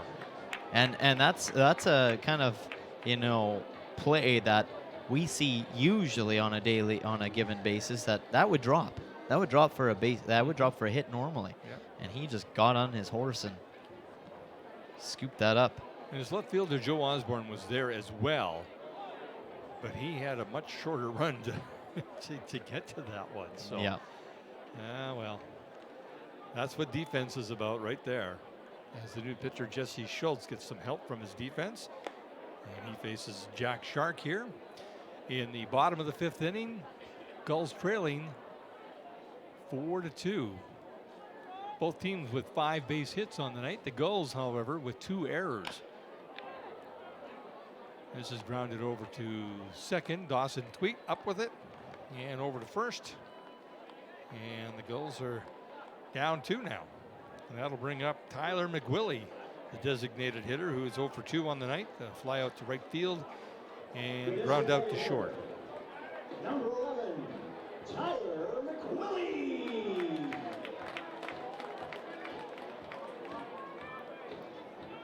Yeah, he's a guy that McWillie admitted to me a little bit before the game. He wants to get the bat going again. He feels like lately it's just been not going so well for him. And I said, well, he's here at home. You've been starting to know how to put him over the fence. And he said, yeah, but I think he wants to be a little bit more consistent and one of those guys that'll never be happy on the bat, right? That's right. Well, and you know, a batting average wise, I know he's down around the 240, 250 range kind of thing. And he would probably rather be up closer to 300, which means, you know, he's as a designated hitter, you want to be the guy that's hitting. And well, let's see what he can do here against Jesse Schultz. Oh, wow. Sends that deep, but it's foul. There's vehicles over there, and I feel like that hit something good. It might have. It's not mine, though. No. I parked in the no McWillie zone. As did I. I'm even further than you. And he hits this into the gap between third and short. And as we speak, Tyler McWillie has himself a base hit, a single with 2 out. That'll bring up the left fielder, Jackson Clement, who struck out his last time, but that was against Tim Carlson. We'll see what he does against Jesse Schultz. So Tyler McWillie on base here in the bottom of the 5th inning. 3 runs in the top of the first for Moose Jaw, then 1 more in the top of the second. The Gulls responded with 2 of their own in the bottom of the first, and that's where we stand right now here in the bottom of the 5th inning. 4-2. The Moose Jaw Miller Express lead, which we have to find out how they got their name. And that is Jackson Clemens sending that into the gap out in left field, and it's bobbled by the left fielder Joe Osborne. But Tyler McWillie is going to stop at third base. Jackson Clement with a stand-up double. And the Gulls have something going here in the bottom of the 5th inning with Caden Zeroni stepping in. He singled back in the first and flew out to right field in the second. Jackson Clement, the base runner, over at second base there with the base hit. He's probably hoping, hey, Ty, a little faster, I would have had myself an RBI there, man. Well, and you talk about the batting average with, you know, maybe McWillie wanting to be a little bit higher up on that platform. Well, and then you take a look at Jackson Clement, and he is the top guy with the best batting average on the Sylvan Lake Gulls. And those are the kind of hits that you need from a guy like him. That is why where he is in the batting average category. Just a great shot and great stand-up double. And Caden Zeroni fouls this out of play. The first pitch he sees from Jesse Schultz. A base hit could score 2, as Jackson Clement has some good speed over at second base. But they'll take 1 right now to cut the lead down to 1. And an off-speed pitch there by Schultz, as Zeroni watching the whole time. 0-2 the count, 2 down. Bottom of the 5th inning, Gulls with runners on second and third, threatening to either cut into the lead by 1 or tie this game up. And Zeroni hits this down the right field line, and that's going to do it. That's going to go right to the wall. Zeroni's going to probably get himself a triple out of this one. Nope, he's got the stop sign from Coach Jason Chatwood, but the 2 RBIs are what matter the most right now for Caden Zeroni and the Sylvan Lake Gulls, as he plates both Tyler McWillie and Jackson Clement.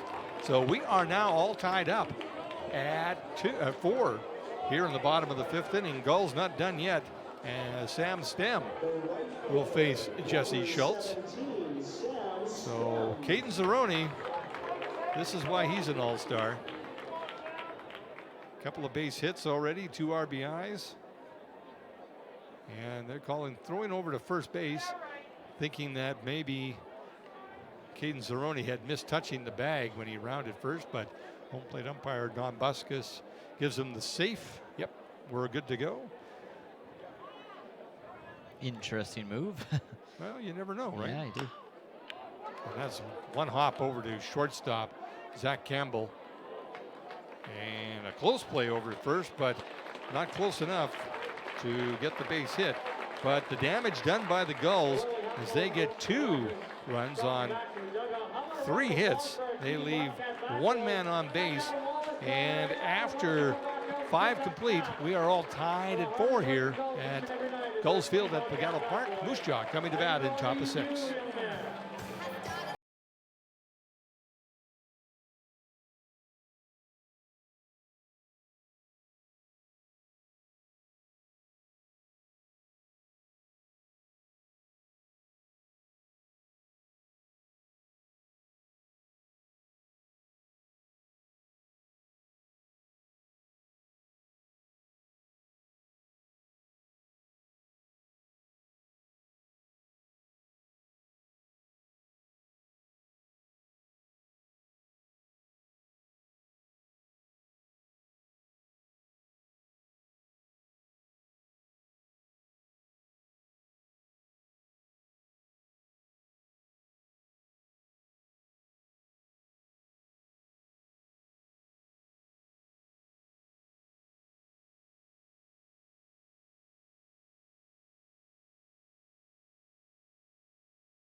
On the Number mound 9. for the Sylvan Lake Gulls.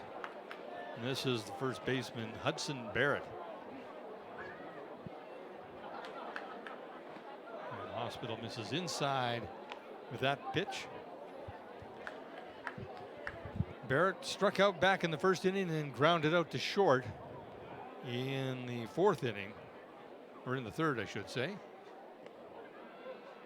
And Hospital misses low and inside. The count now 2-0 on the Moose Jaw first baseman. Joe Osborne is the batter on deck for Moose Jaw. We are all tied at 4 after a 2-run double by Caden Zeroni in the bottom of the 5th inning. Hospital missing inside, so 3 straight pitches and 3 misses for Stephen Hospital. Just the 2 strikeouts on the evening for the doctor. This is the leadoff batter, so a 4-pitch walk to start the top of the 6th inning. Not what Stephen Hospital had in mind, I'm sure.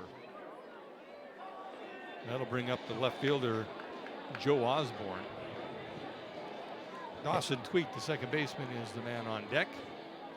And it is indeed number 23, Jesse Simpson, warming up in the Gulls bullpen for the Sylvan Lake Gulls. There he is right there on your screen. And, you know, that might be the reason why this guy is coming out to meet with Hospital on the mound. Matt Hape, the pitching coach for the Sylvan Lake Gulls. And I'm not sure if will this be a warning or will this be you're done, but I think it might just be a warning. So we'll take a little break here while they have a little chat on the hospital. The hospital? At the hospital? Yeah, for sure.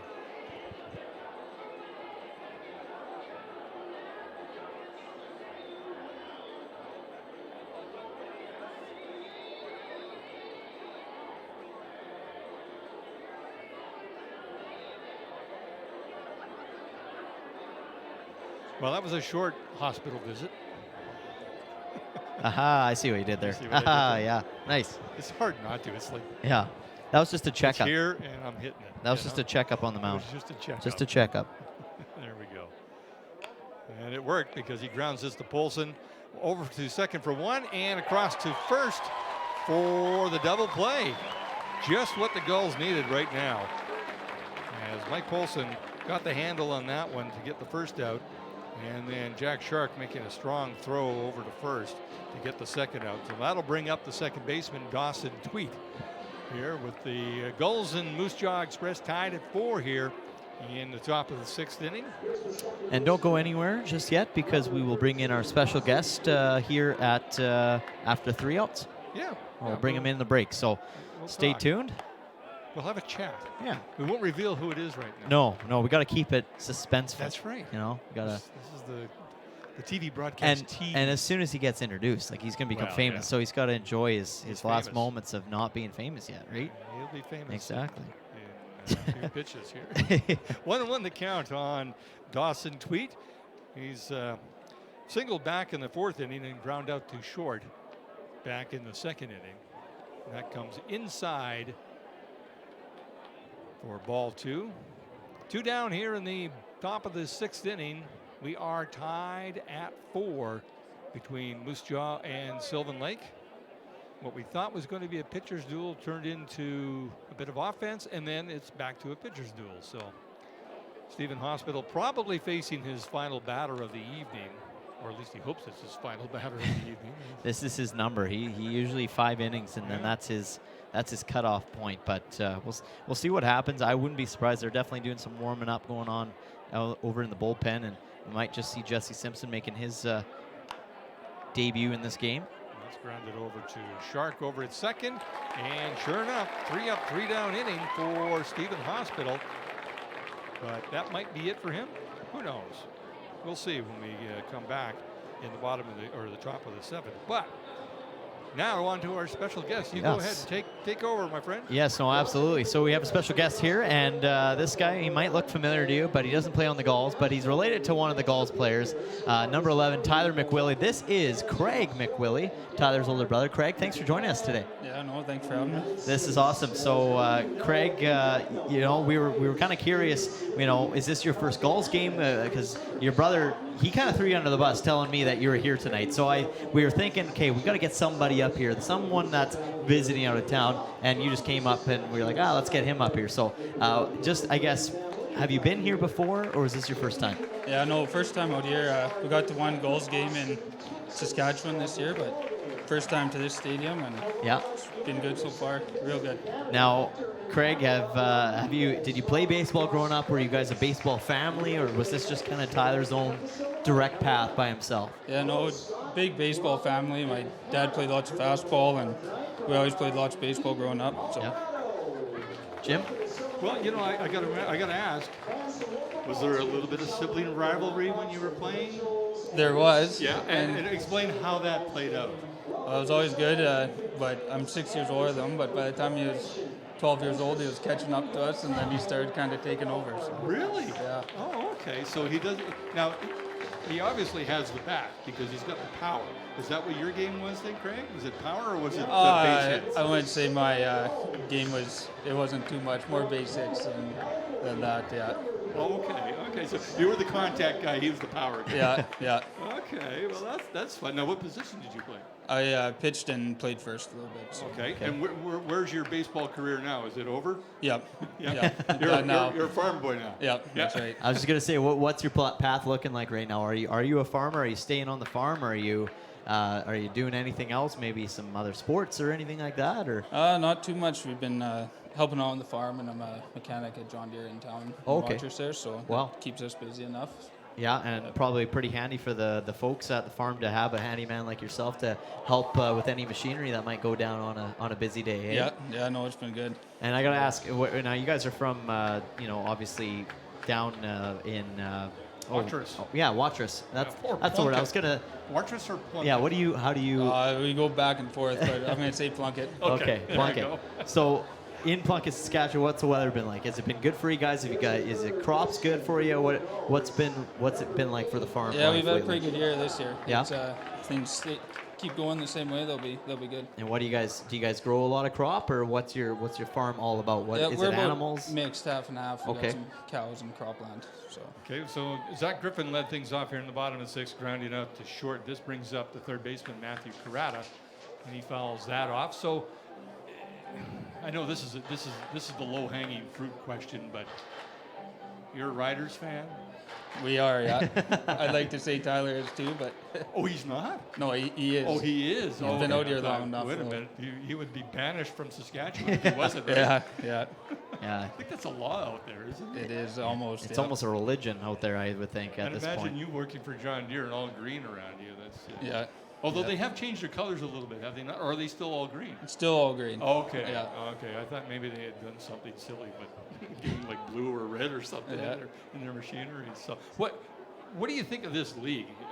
You've seen obviously your brother play, but how does he match up, and what do you think of this league as far as the talent in there, Craig? Oh, I think it's great. I mean, we don't get many games, but it's good baseball to watch, and really good. Yeah, that's good. And what's your take on the field? I mean, you've watched some games here in Saskatchewan now. It's first time watching a game here in Sylvan Lake.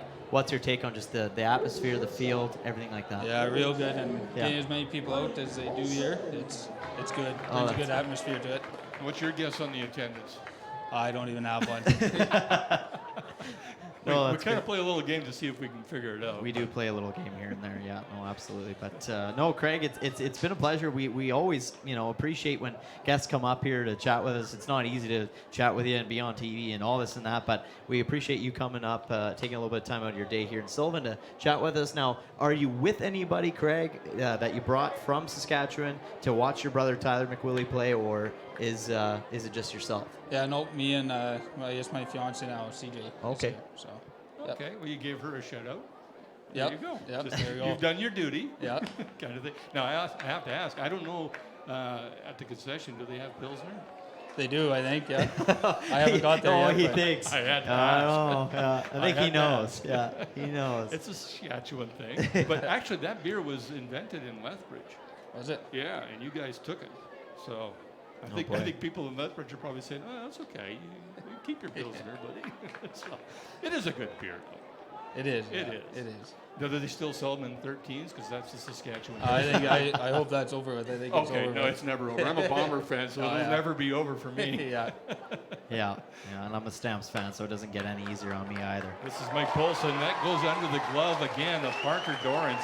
He's had a couple of those, one to his left, one to his right.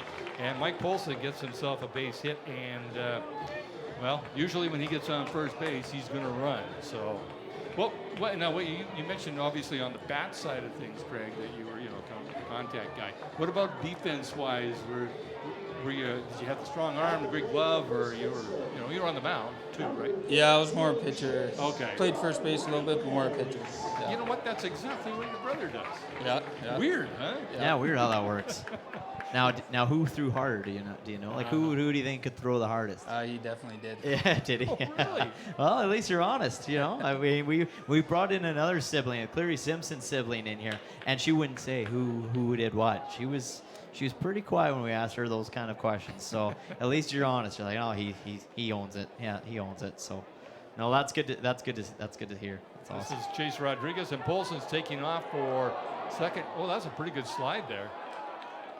You know what? I thought he moved that left hand out of the way, but no, they finally picked Mike Polson off, and that'll bring the inning to a close. So no runs on one hit, nobody left on base, and after 6 complete, we are tied at 4 and headed to the top of the 7th inning. And Craig, I just want to say thank you again for joining us here today, and we hope that you and your fiance CJ enjoy the game as well. All right, that is Craig McWillie, and we'll be back with the top of the 7th inning next. How about a round of applause for Tyler McCullough? And of course, you all know the gentleman in red, Snapman. All right, so Tyler tells me he's pretty much the Flash. I don't know if I believe him, but we're gonna give him a little bit of a head start. Tyler, are you ready? Fans, are you ready? Here we go in 3, 2, 1, go! Go!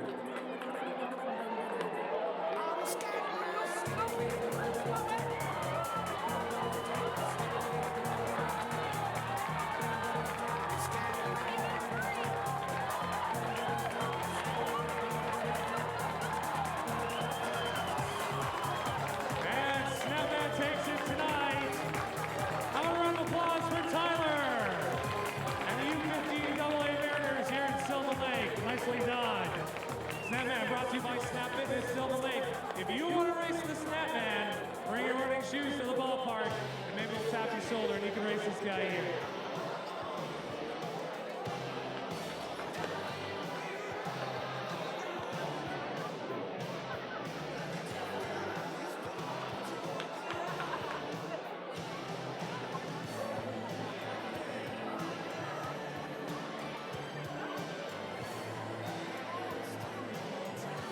Now batting for Moose Jaw, the catcher, number 4, Martin Rodriguez.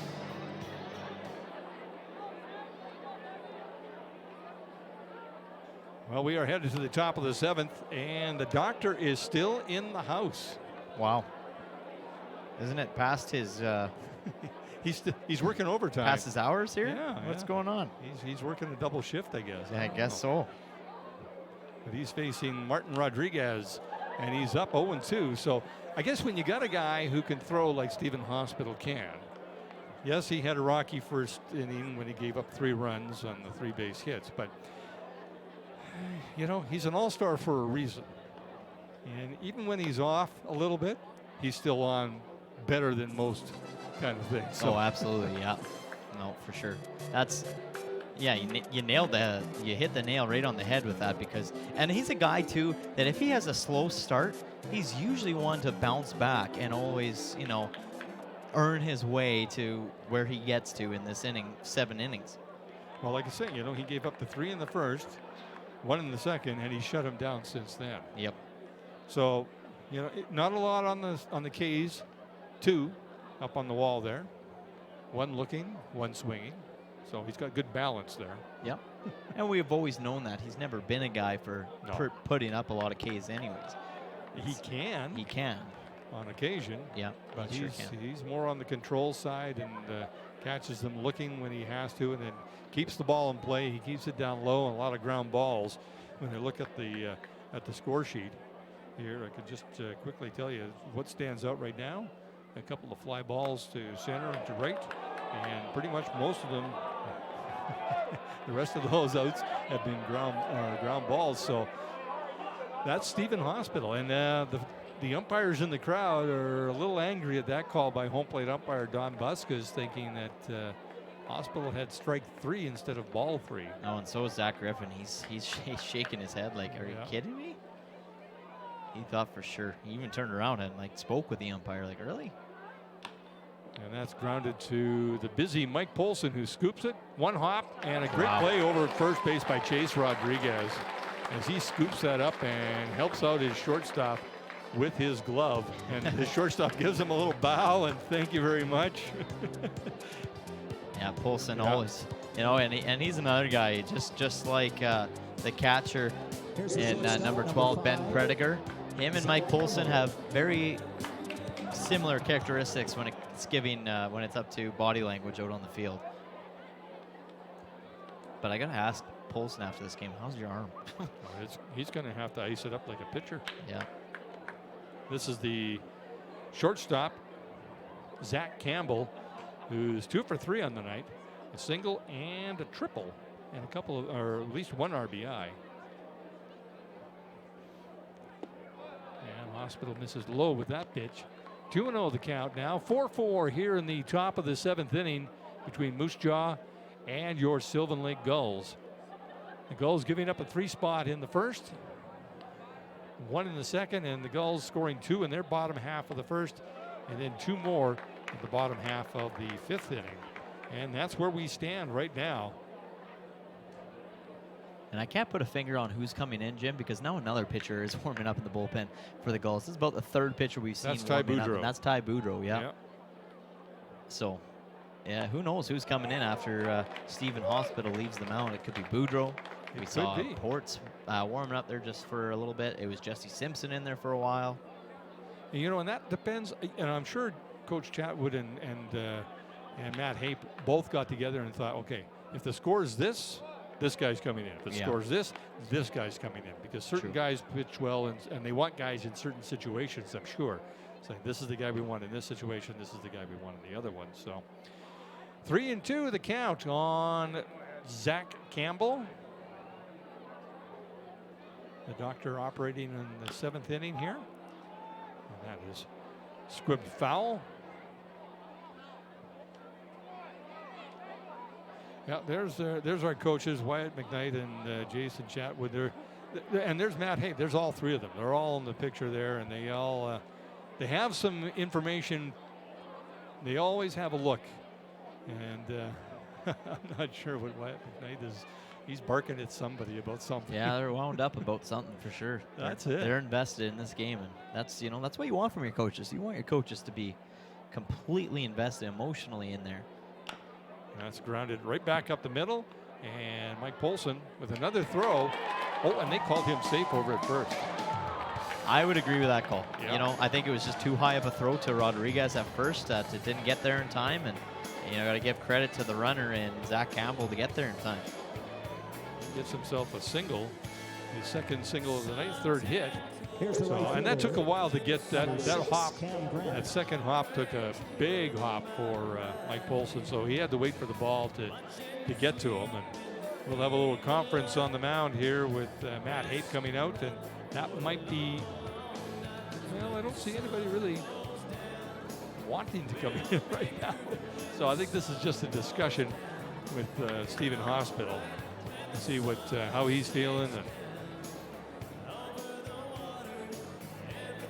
see what they have come up with. So the boys have kept Cam Grant at bay, who's coming up to bat for the Moose Jaw Miller Express. Ever since that first inning with the 2-run shot, he was hit by a pitch in the second, and then he flew out to center in the fifth. So nothing else after that, but he'll have a chance to,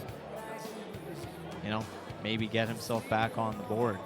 this might be a little, just give Ty Boudreau a little more time to warm up, because he's looking serious out there warming up. So I'm thinking that he might be the guy coming in. He's throwing a little hard for just stretching his arm out a little bit. Yeah. And that's not a bad thing. You get Stephen Hospital All-Star for 7 innings, and then you throw Ty Boudreau in, an All-Star as well. That's a tough combination to face here late in the game. Yeah. And speaking of All-Star weekend, that is this Saturday, by the way, down in Okotoks at Siemens Stadium.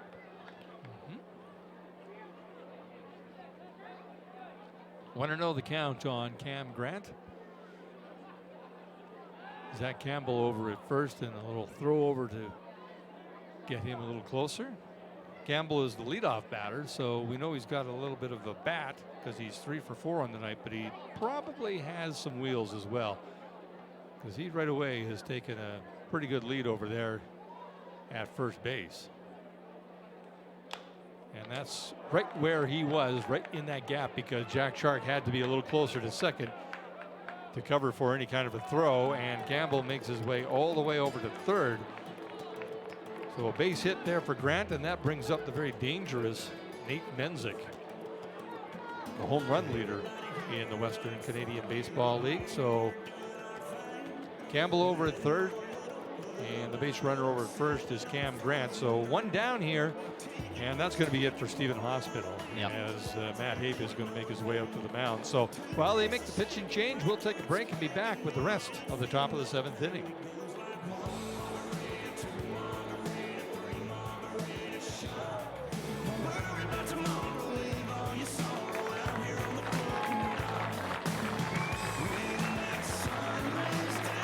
New pitcher for Sylvan Lake on the mound from Midland College in Texas. He makes his home in Calgary, Alberta.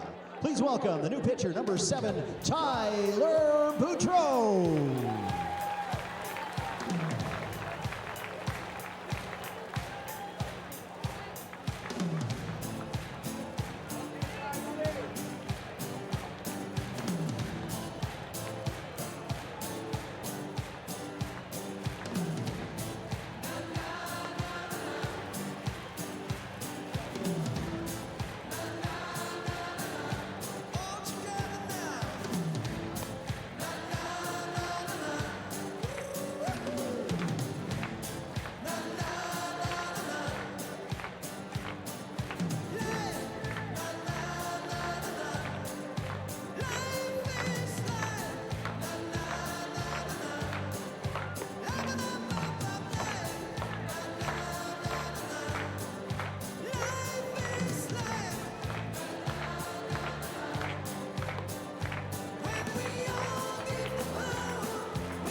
Top of the 7th inning, and the Gulls have a new pitcher on the mound. This is number 7, Ty Boudreau, and he will face the center fielder, Nate Menzik, with runners on the corners for the Moose Jaw Miller Express. They are threatening to take the lead here as we are knotted up at 4. And a bunt there, and Chase Rodriguez almost makes an outstanding play over at first base.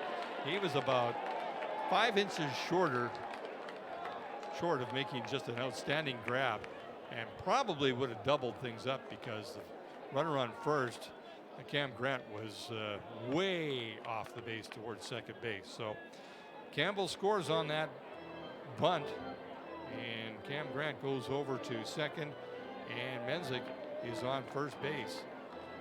Yeah, that was a perfect bunt because, I mean, Rodriguez gave that a real good shot and just unfortunately couldn't quite get there in time. And that's, that's a professional bunt right there. Yeah, it's a good play. But Rodriguez just short of making an outstanding grab over at first. Yeah, if he grabbed that, that'd be catch of the night for sure so far. Even though we've had a few. Yes, we have. Boudreau misses with that pitch. Ball 1 to the designated hitter, Austin Gurney. Okay, so Jesse Simpson is back in the bullpen warming up for the Sylvan Lake Gulls just in case. So Tyler Boudreau on the mound now, just came in. And Boudreau gets the call there for a strike. And of course, his aunt from Rocky Mountain House is in her usual position over there in the top of the stands here and right behind first base. Oh, and he misses with that pitch. Not sure where, but 2-1 the count. Gulls now trailing 5-4 here in the top of the 7th inning. 1 down and runners on first and second. The designated hitter, Austin Gurney, at bat. And he misses on that 91-mile-an-hour fastball. I would miss too. Mm-hmm. Yeah. Lots of guys would miss on that one.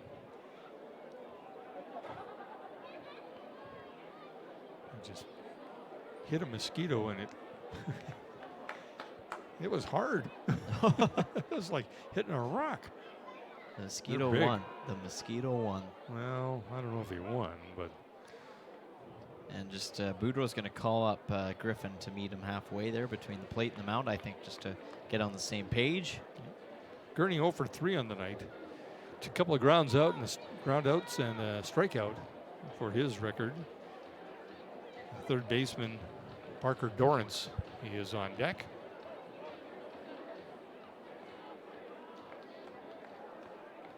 Two and two the count on Austin Gurney. Ty Boudreau in the game for Stephen Hospital. And that misses inside. Full count now.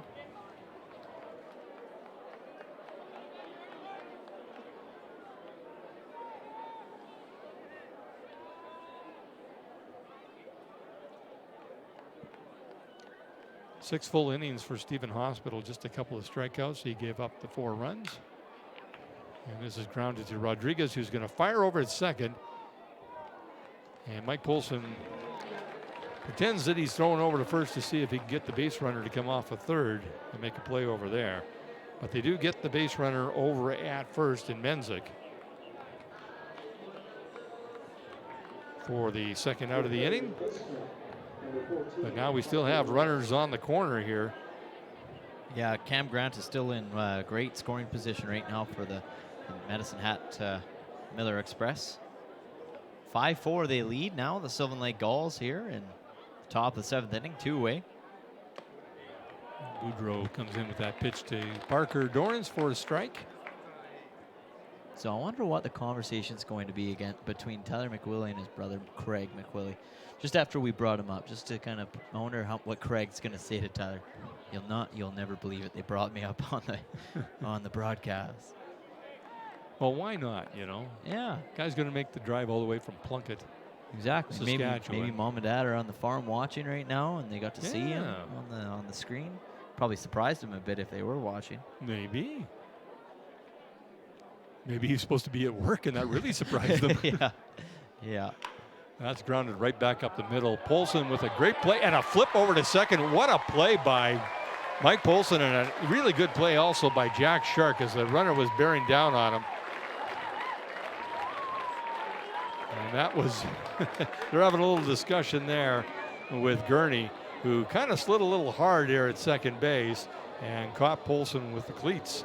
And head coach Jason Chatwood is out there having a little discussion with the umpires as to what transpired over there. But a fantastic play by Mike Polson and an equally good play by Jack Shark, knowing that there was a base runner coming down hard on him. So they make the out, and they do give up the 1 run, though, in the top of the 7th inning as the Gulls now trail 5-4. They are headed to bat in the bottom of 7. We collectively sang with all of these wonderful people, "Take me out to the ball game tonight." Oh, like a duet, or should we have Morgan sing with us too and make it a trio? Absolutely. It's time to stretch your legs, get out of your seats, and sing with us. Here, I'll start it off, everybody. Here we go. This is the first, folks. This is the first. Oh, maybe I won't. I'll have to do it a cappella, I guess. Here we go. 3, 2, 1. Take me out to the ball game. Take me out to the crowd.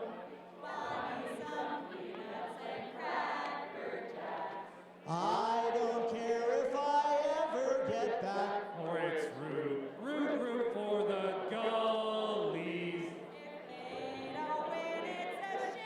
Everyone, it's 1, 2, right here out at the old ball game. That was awful. That was awful. Great to do awful with you. That was so much fun. Folks, you can download that later on the app store. All right, this is your last call for your best energy 50 tickets. Get them now. We'll make that draw coming up in the next inning. Bottom of the 7th inning at Gulls Field up at Gattle Park. Moose Jaw scoring 1 in the top half of the 7th inning to take a 5-4 lead. Chase Rodriguez will lead things off, and he led things off pretty well over in the, well, he didn't lead them off, but he started things off pretty good in the bottom of the 1st with a 2-run homer to right field.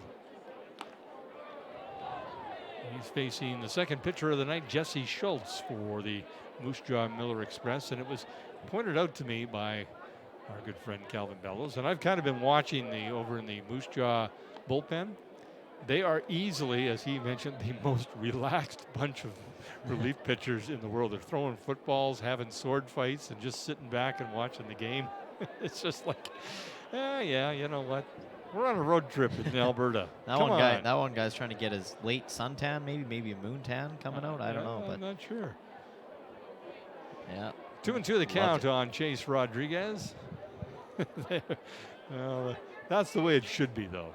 That is the way it should be. Have fun playing baseball. Yeah, you can't get bored. You may as well toss around a pigskin or something.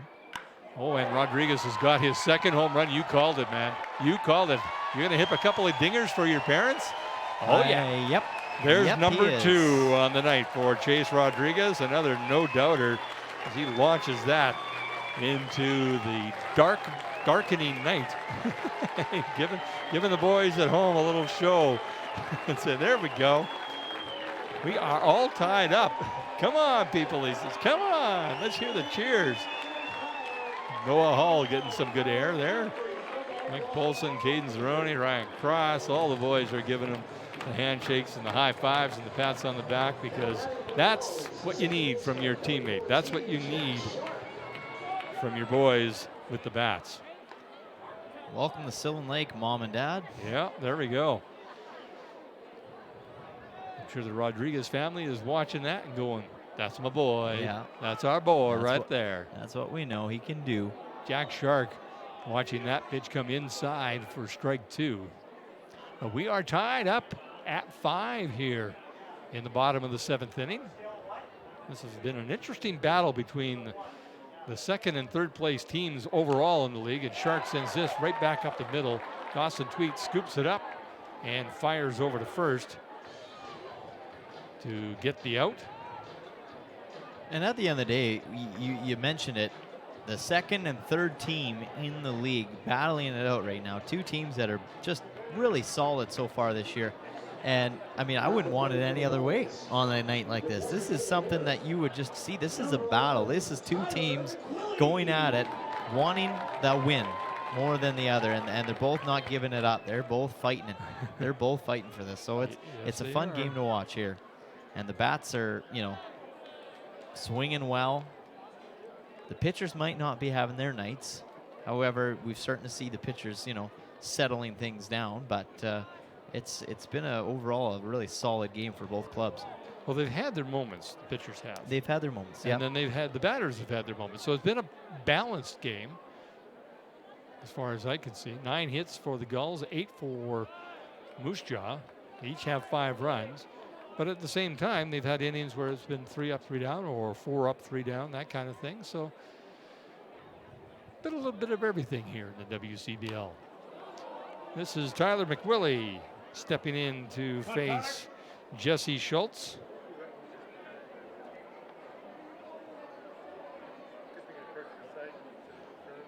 One down here in the bottom of the 7th inning. Tied at 5. Chase Rodriguez with a 2-run homer in the first and a solo shot here in the top of the 7th to start things off for the Gulls. And that's where we stand right now. Had a beautiful, beautiful night out there. Although you can see the mosquitoes, which kind of takes away from it. But you know what? I like the pinks and the grays and a little bit of white, you know, that kind of thing. It looks good. Good shot there, Warren Rudd. That's lifted up into right field. Cam Grant settles under it. And there are now 2 down here in the top of the 7th inning. That will bring up the left fielder, Jackson Clement. And this might be, just maybe, this might be the last inning we see Jesse Schultz, as there's a pitcher warming up in the bullpen, in the chill bullpen, if you will. Number 18, Livio Bundy is the pitcher. There he is there. Yeah, he's not throwing off the mound. He's just taking his throws. So, you're probably right, because they do have a catcher with his gear on. So that's usually a good sign that guy's coming in. He's going to warm up to come in. And Clement takes the first pitch for a strike and takes the second pitch for a strike. So he's down 0-2. He had that big double back in the 5th inning. And that was the inning that, we were talking about, batting averages, and there's a reason why he's one of the top batting averages for the team. However, goes out swinging on that one. And, 1 home run, 1 hit, and that was thanks to, yet again, Chase Rodriguez with his 2nd homer of the night. But that will be the only run scored in that inning, and the Sylvan Lake Gulls and the Moose Jaw Miller Express are tied at 5 going into the 8th inning. Over here, we got Sully the Gully over there, and it's time for everybody's favorite time of night. It's time for some gull droppings. Who wants a little something to take home tonight?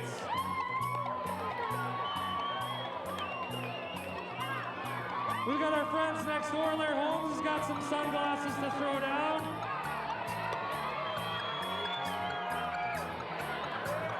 It's raining gull droppings. Gull droppings, gull droppings. Drop, drop, drop, drop, drop. Oh, wait. Oh, I got one more. There we go. One more. Look at all this. It's coming down tonight. Woo! All right, you are the best fans in the league. We love you so much. That's another edition of Gull Droppings. Thanks to our friends at Blair Holmes for the sunglasses. We'll be back again a little later on. The gull droppings that happen here, the little baseballs that they throw out here, and the young boys and girls and some of the adults scramble around trying to catch those.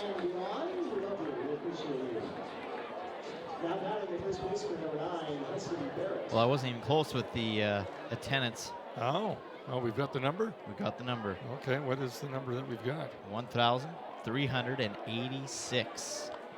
Well, Well, well, well. See, when you play by the rules, look who wins. Uh-huh. Uh-huh. Uh-huh. I'm not saying, I'm just saying. He's saying. Yeah. Calvin Bellows just said him here. That was Warren's second choice. Yeah, well, we're going with the first one. So 1-1 the count here on Hudson Bennett. Must have been a lot Barrett? of kids. A lot of kids, I bet, hiding in the kids zone I didn't see and taking Oh, down for. sure. That's probably it. That's right. Yeah. Barrett leading things off here in the top of the 8th inning.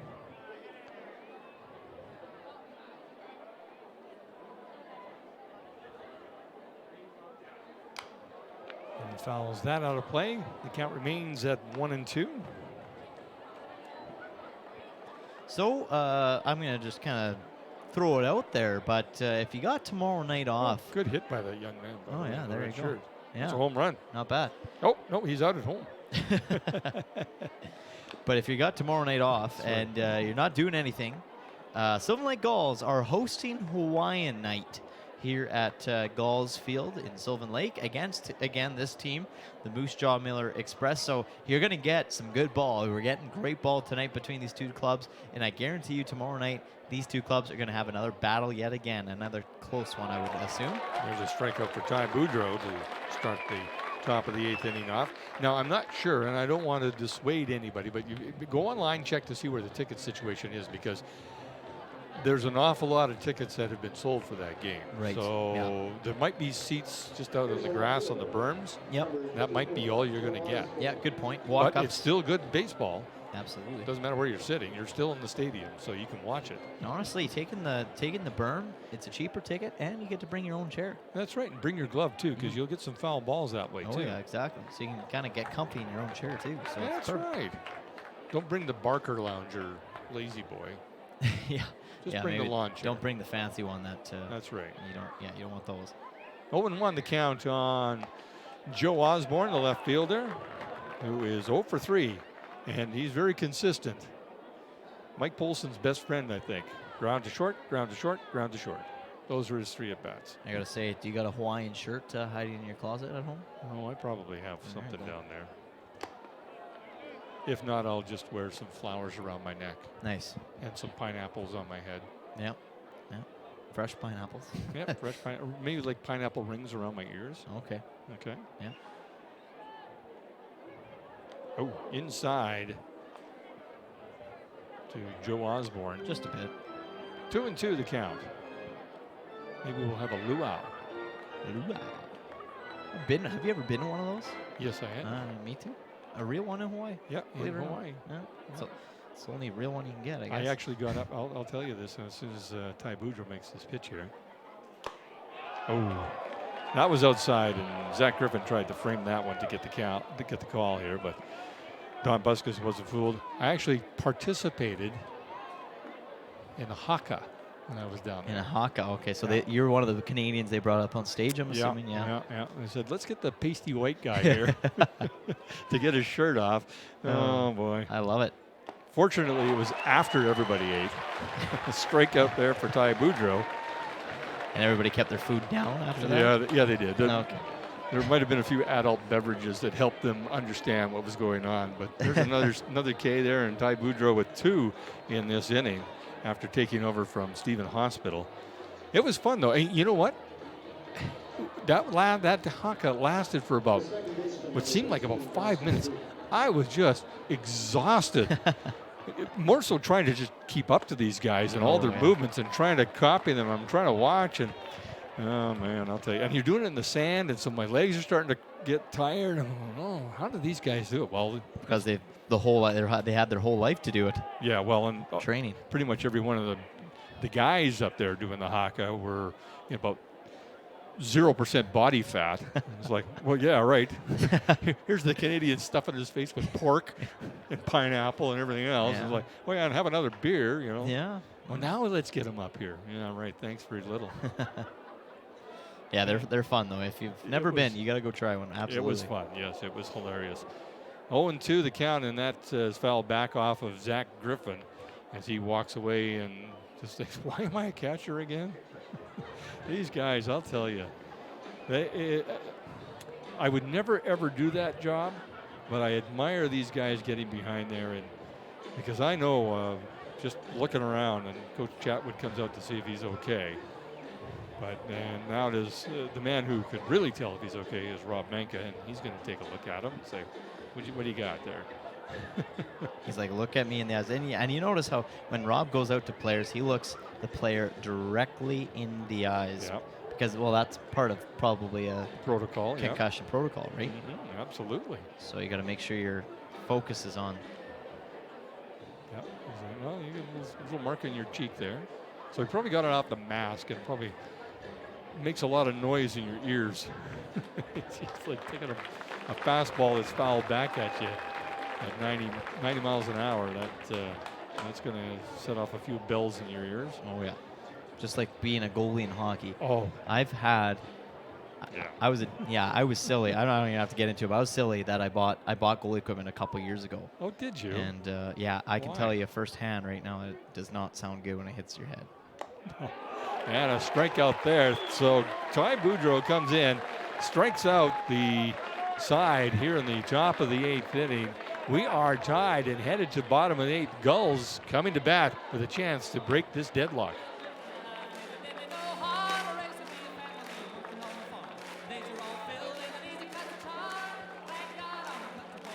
Just a reminder, fans, we're back tomorrow night for another home game with your Sylvan Lake Gulls and the visiting Moose Jaw Miller Express. And tomorrow night is a Friday night.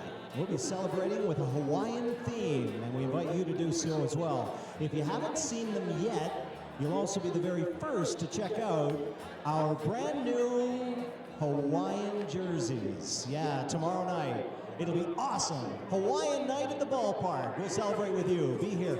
The first pitch gets thrown at 7:05 tomorrow night.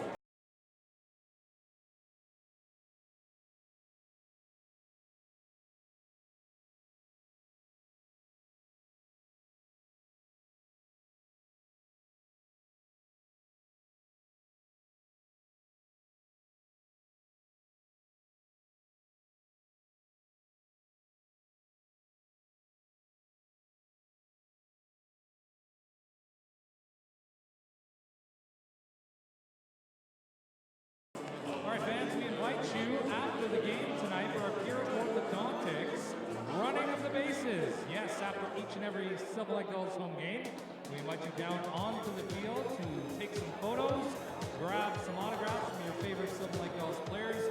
It's become a nightly tradition here at the ballpark, and we invite you to join us following tonight's game. It's pure orthodontics running of the bases.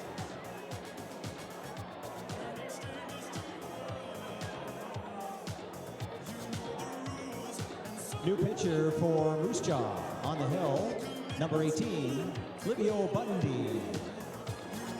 The batter for your Sylvan Lake Gulls, number 30. Well, here we go. Bottom of the 8th inning. Things are tied. 5-5 between the Gulls and the Moose Jaw Miller Express, and a new pitcher on the mound. That is the guy I was telling you a little bit about earlier, number 18, Livio Bundy. And talking about bunts, there's a bunt. Oh, that was a I stretch. tried. That was a big stretch. That was a huge stretch. That was a stretch. I know. It was worth it. No, it wasn't. It was worth it for me. Okay. Yeah. Maybe for you. Caden Zeroni stepping in to face the new pitcher. And 93 miles an hour with that fastball. Blows it right past Zeroni. 0-2 the count now on the Gulls left fielder, who had a 2-run double back in the 5th inning. Looking to get things started for the Gulls here in the bottom of 8. And he lifts this out into right field, and that could drop. Yes, it does. And Zeroni is, of course, going to head for second. So right away, Cam Grant couldn't get a glove on that one. Caden Zeroni makes his way over to second base. And right away, the Gulls have a runner in scoring position with Sam Stem coming in to face the new pitcher. And I can tell you right now, Cam Grant definitely did not expect that that ball. He couldn't track it properly. That ball, I was watching his body language before he went after that ball, and he took his time running towards it, and then near the end realized he had to get on his horse to get get under it, and too little, too late for him in the right field there. And Caden Zeroni gets to second in scoring position because of it. Yeah, so a mistake. You're right on the money. He looked like maybe he lost it in the lights or something, and then was kind of jogging in, and those, whoa, there, now he picked up the ball, and by then now I really got to to go. Yeah. So he had to dive for that, and I'll tell you, that forward dive when you're trying to put your glove out to try and catch it, and kind of like a basket. Some guys, they go at it straight ahead, but either way, it's just, that's a tough play for anybody. So yeah, it's a little scary on the shoulder too. If you come down awkwardly, your shoulder's very vulnerable in that position. Absolutely. That's always been my worry when I was in the outfield, and I would, maybe try to dive for a ball or something. Just don't pop your shoulder out, because if you land on it funny, and I have landed on it funny, it doesn't feel good. Stem takes that first pitch from Livio Bundy for a strike, 92 miles an hour. So don't even need the radar gun. You can tell just by listening to it hit the glove that this kid can throw hard. Sam Stem, the batter at the plate. Caden Zeroni, the runner over at second base, with the shortstop Zach Campbell sneaking in behind him. Could be a play over at second here. No, Stem's going to bunt this ball, a perfect bunt, and he's going to get a base hit out of that. Some great wheels by Sam Stem going down the first baseline.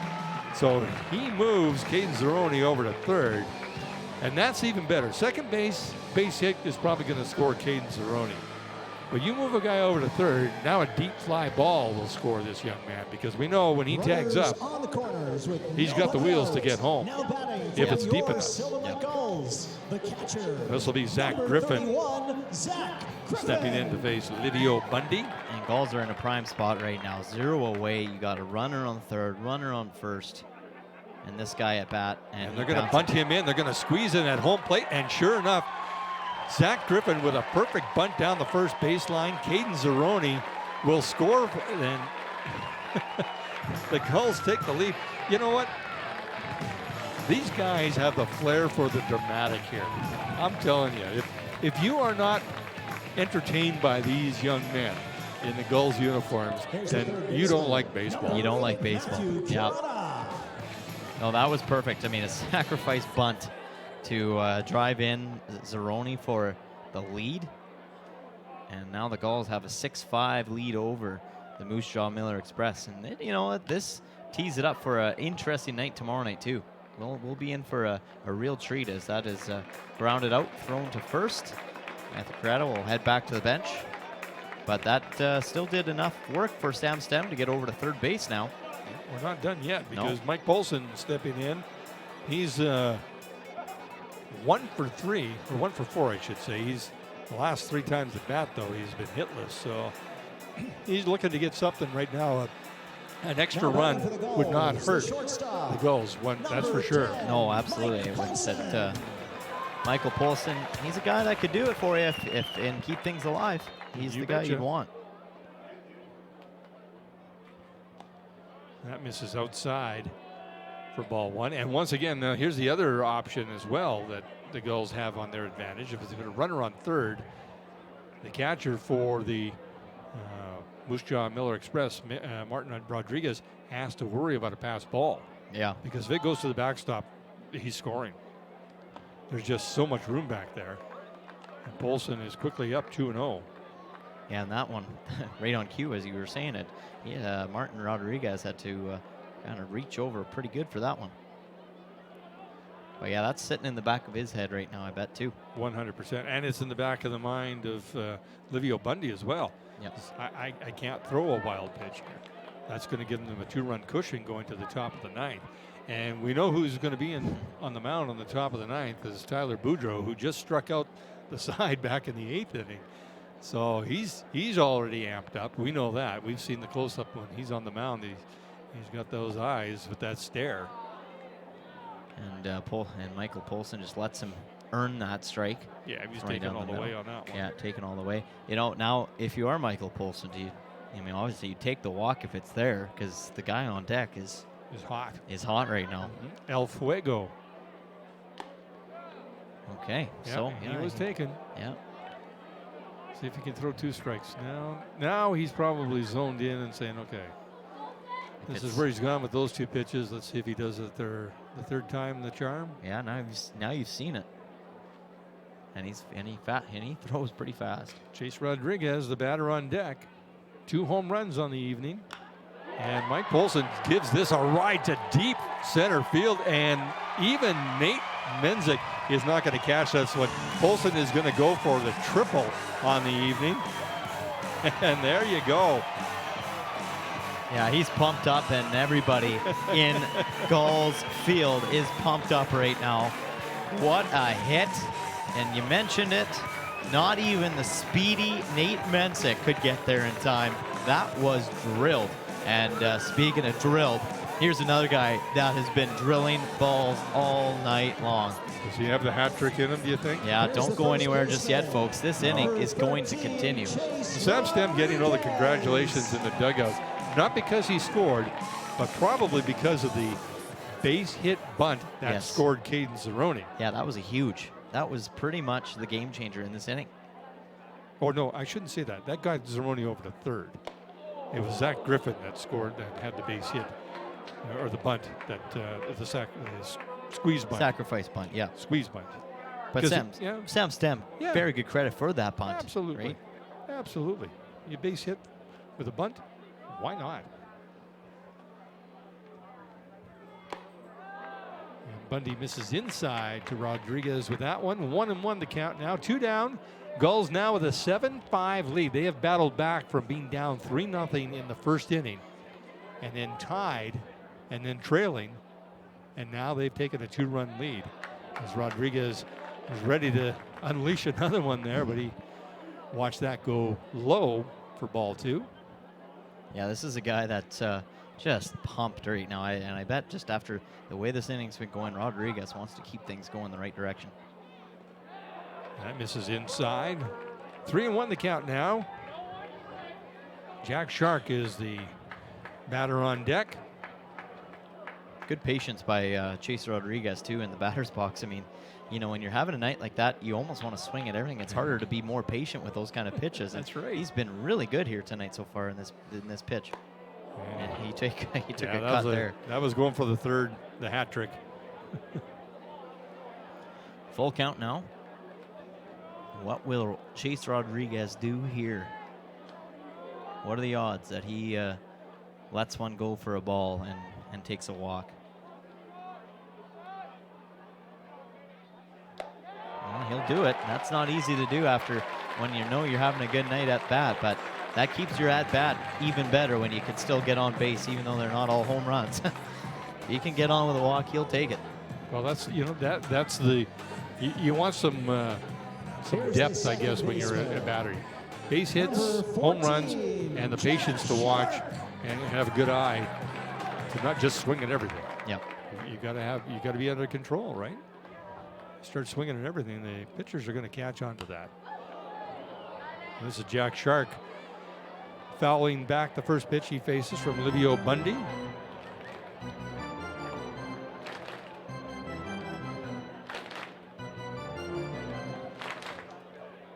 Mike Polson is the base runner over at third after a triple that drove in run number 7 on the night. And that misses, and Rodriguez is going to go over to second. Polson's going to make his way to home, and he's going to score because Martin Rodriguez cannot handle the throw from second base. So Rodriguez makes his way over to third on the throw. Mike Polson scoring at home and just adding to the cushion. So great hustle by Mike Polson to score from third base. And we've seen that trick a couple times now where the Silver Lake Gulls, you know, you got a runner at third and you try to draw the attention from first to throw to second, and next thing you know, yeah, the guy from third will take off. And honestly, Polson was caught there. If catcher would have made that grab. Yeah, I think he was caught at home, but Martin Rodriguez just couldn't handle the throw. And a good scramble over on the berm. Yeah, the kid had his glove ready and just missed it. Everybody in the crowd wanted him to catch that too. Yeah. Yeah, that was cool. He was so close. But this is pretty much what we might have expected from two of the top teams in the WCBL tonight. A little bit of everything, and we're not done yet. No. Far from over, I would say. 1-2 the count on Jack Shark with Chase Rodriguez over on third base. He's had himself quite a night, this young man. And that's going to get away from him up against the backstop, and that is going to be another run, the fourth run in this inning, the bottom of the eighth inning. And Livio Bundy tapped himself on the chest saying, "That's my fault, man. That was a wild pitch. That runs on me." And Chase Rodriguez scores the fourth run of this inning. The count now 2-2 on Jack Shark. The bases are cleared, but the Gulls now with a 9-5 lead over the Moose Jaw Miller Express. And Shark lifts this high up, and Martin Rodriguez can redeem himself, and he does as he makes the catch behind or to the left side of home plate. But the damage done. 4 runs on 3 base hits. 2 of those base hits, by the way, were bunts, or one was a bunt, I should say. There we go. Yep. I got it right now. But now we head to the top of the 9th inning. Ty Boudreau will take over. Gulls leading 9-5. $2,625. And let's look at the screen. There's the winning number 101 111 101 111. A whole lot of ones. If that is your winning ticket number, congratulations. You can make your way to the Gulls Gear Store to claim your prize. And we thank everybody for their contributions to the jackpot and the Gulls Gift Foundation.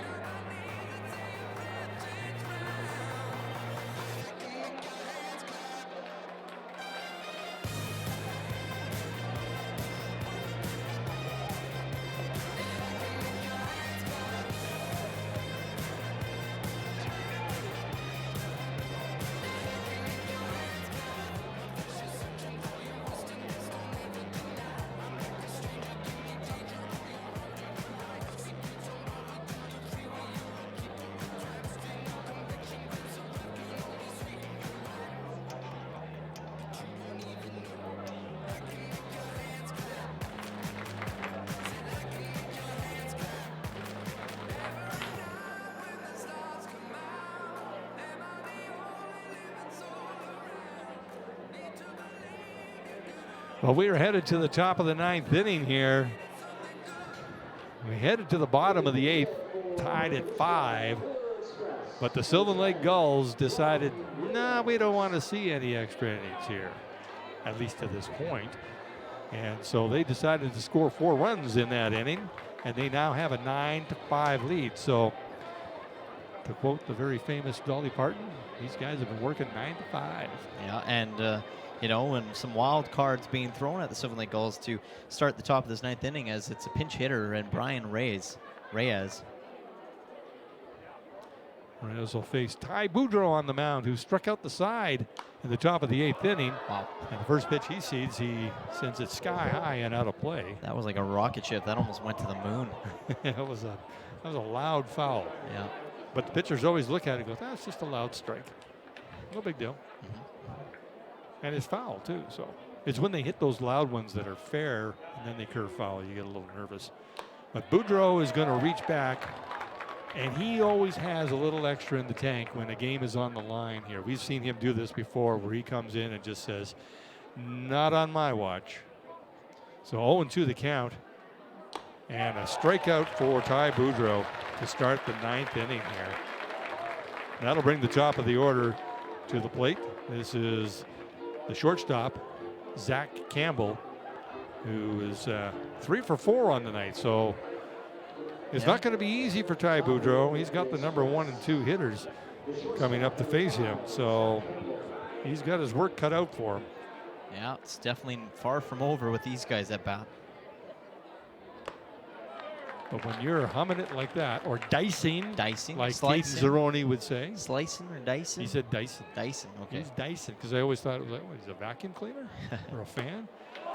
0-2 the count. Well, there's that saying, I don't know if you've ever heard of it, but slicing and dicing. Mm-hmm. You know? Oh, I've heard of that. So he's doing a little bit of both out there. I've been around. 0-2. Oh, I know. You've been around longer than I have. No need to mention No that. need to mention, but I mentioned it. 1-2 the count now on Zach Campbell. Ty Boudreau is just settled right in to this kind of closer role. He's usually a starter, but his innings were up high. And so they've got him coming in the 8th and 9th innings the last couple of times now. So I think he's liking this. Yeah, doesn't have to worry about pitching too many innings, like you said, right? It's only 3 innings that he's pitching. Oh, and a called third strike. He got the call on that one. That might have been just a little outside, but when you're around the plate, as much as Ty Boudreau has been, you'll get the benefit of the call. Yeah. More times than not. You ask any umpire and they'll say, yeah, it's close enough for me to call a strike. You got it, because he's been there all night long. So the Moose Jaw Miller Express are down to their last out here tonight. They are trailing 9-5. And they've got a big hill to climb here with Ty Boudreau on the mound. 5 strikeouts so far in the game for Ty Boudreau, and he hasn't pitched 2 full innings yet. Oh, this young man, this is why he's an all-star as well. 92-mile-an-hour fastball there from Mr. Boudreau.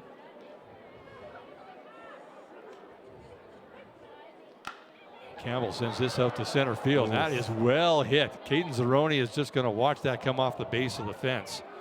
And Cam Grant with another base hit for the Miller Express. So he's over at second base. So as we mentioned, they're not done yet. And the very dangerous Nate Menzik will step in to face Ty Boudreau. Menzik with a triple back in the first inning.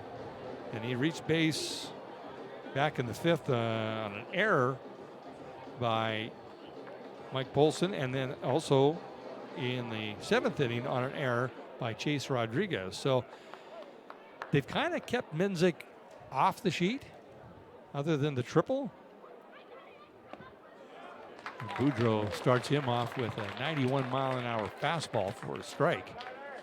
So Cam Grant, the base runner, over at second.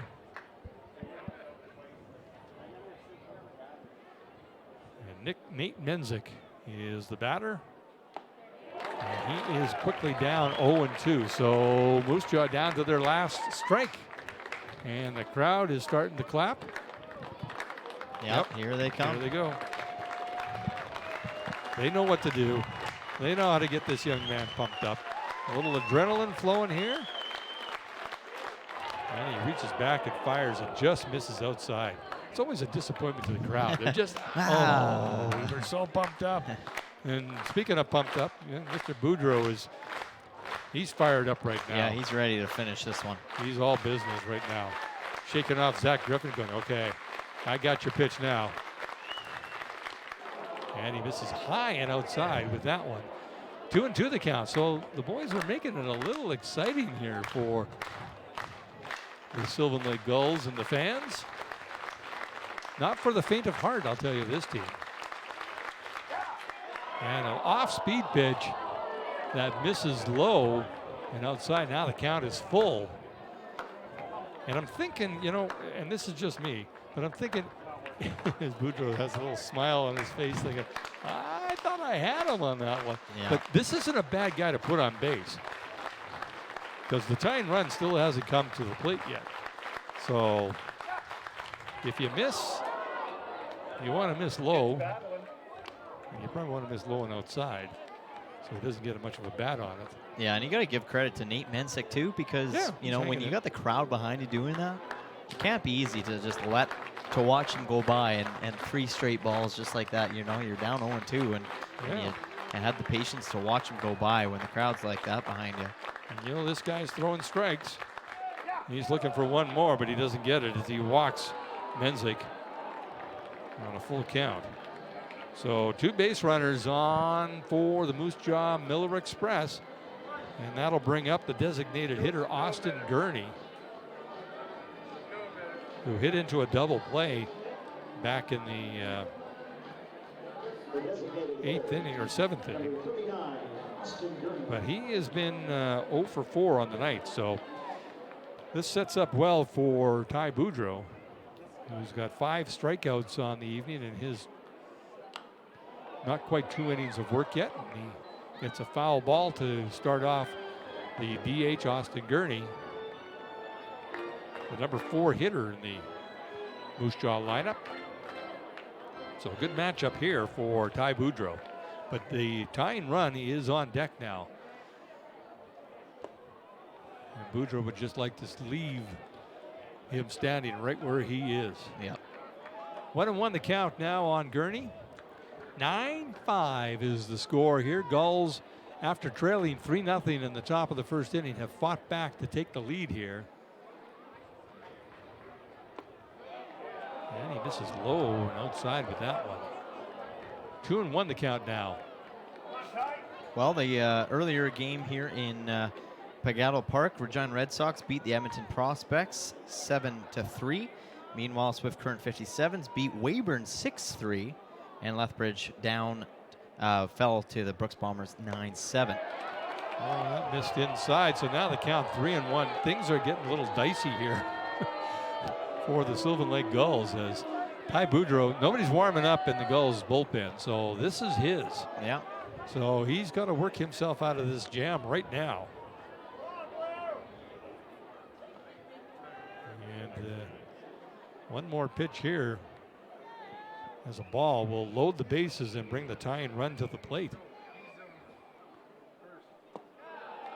And that's exactly what has happened here. So now, after striking out the first 2 guys, a double by Grant, a base on balls by Menzik, and now a base on balls by Gurney.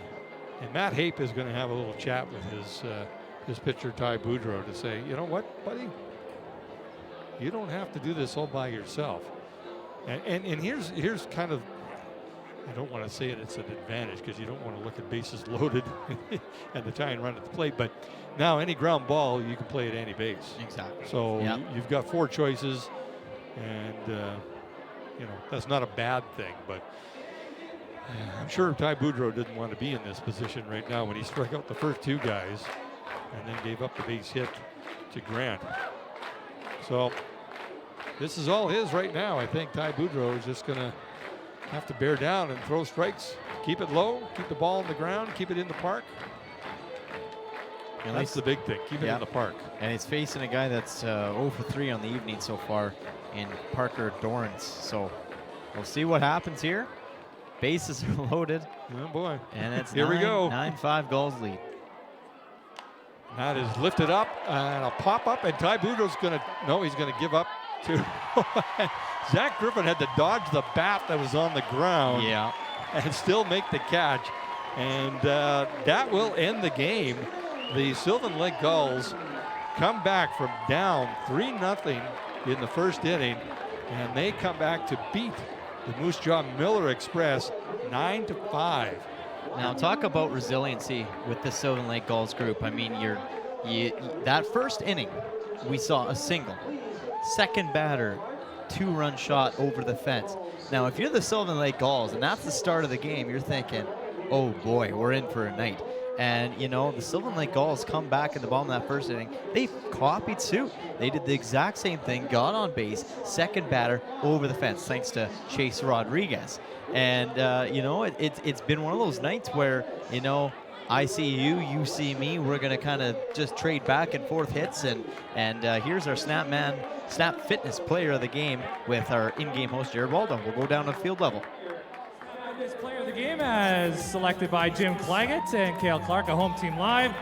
Well, you might recognize this young man, your first baseman here tonight, Mr. Chase Rodriguez.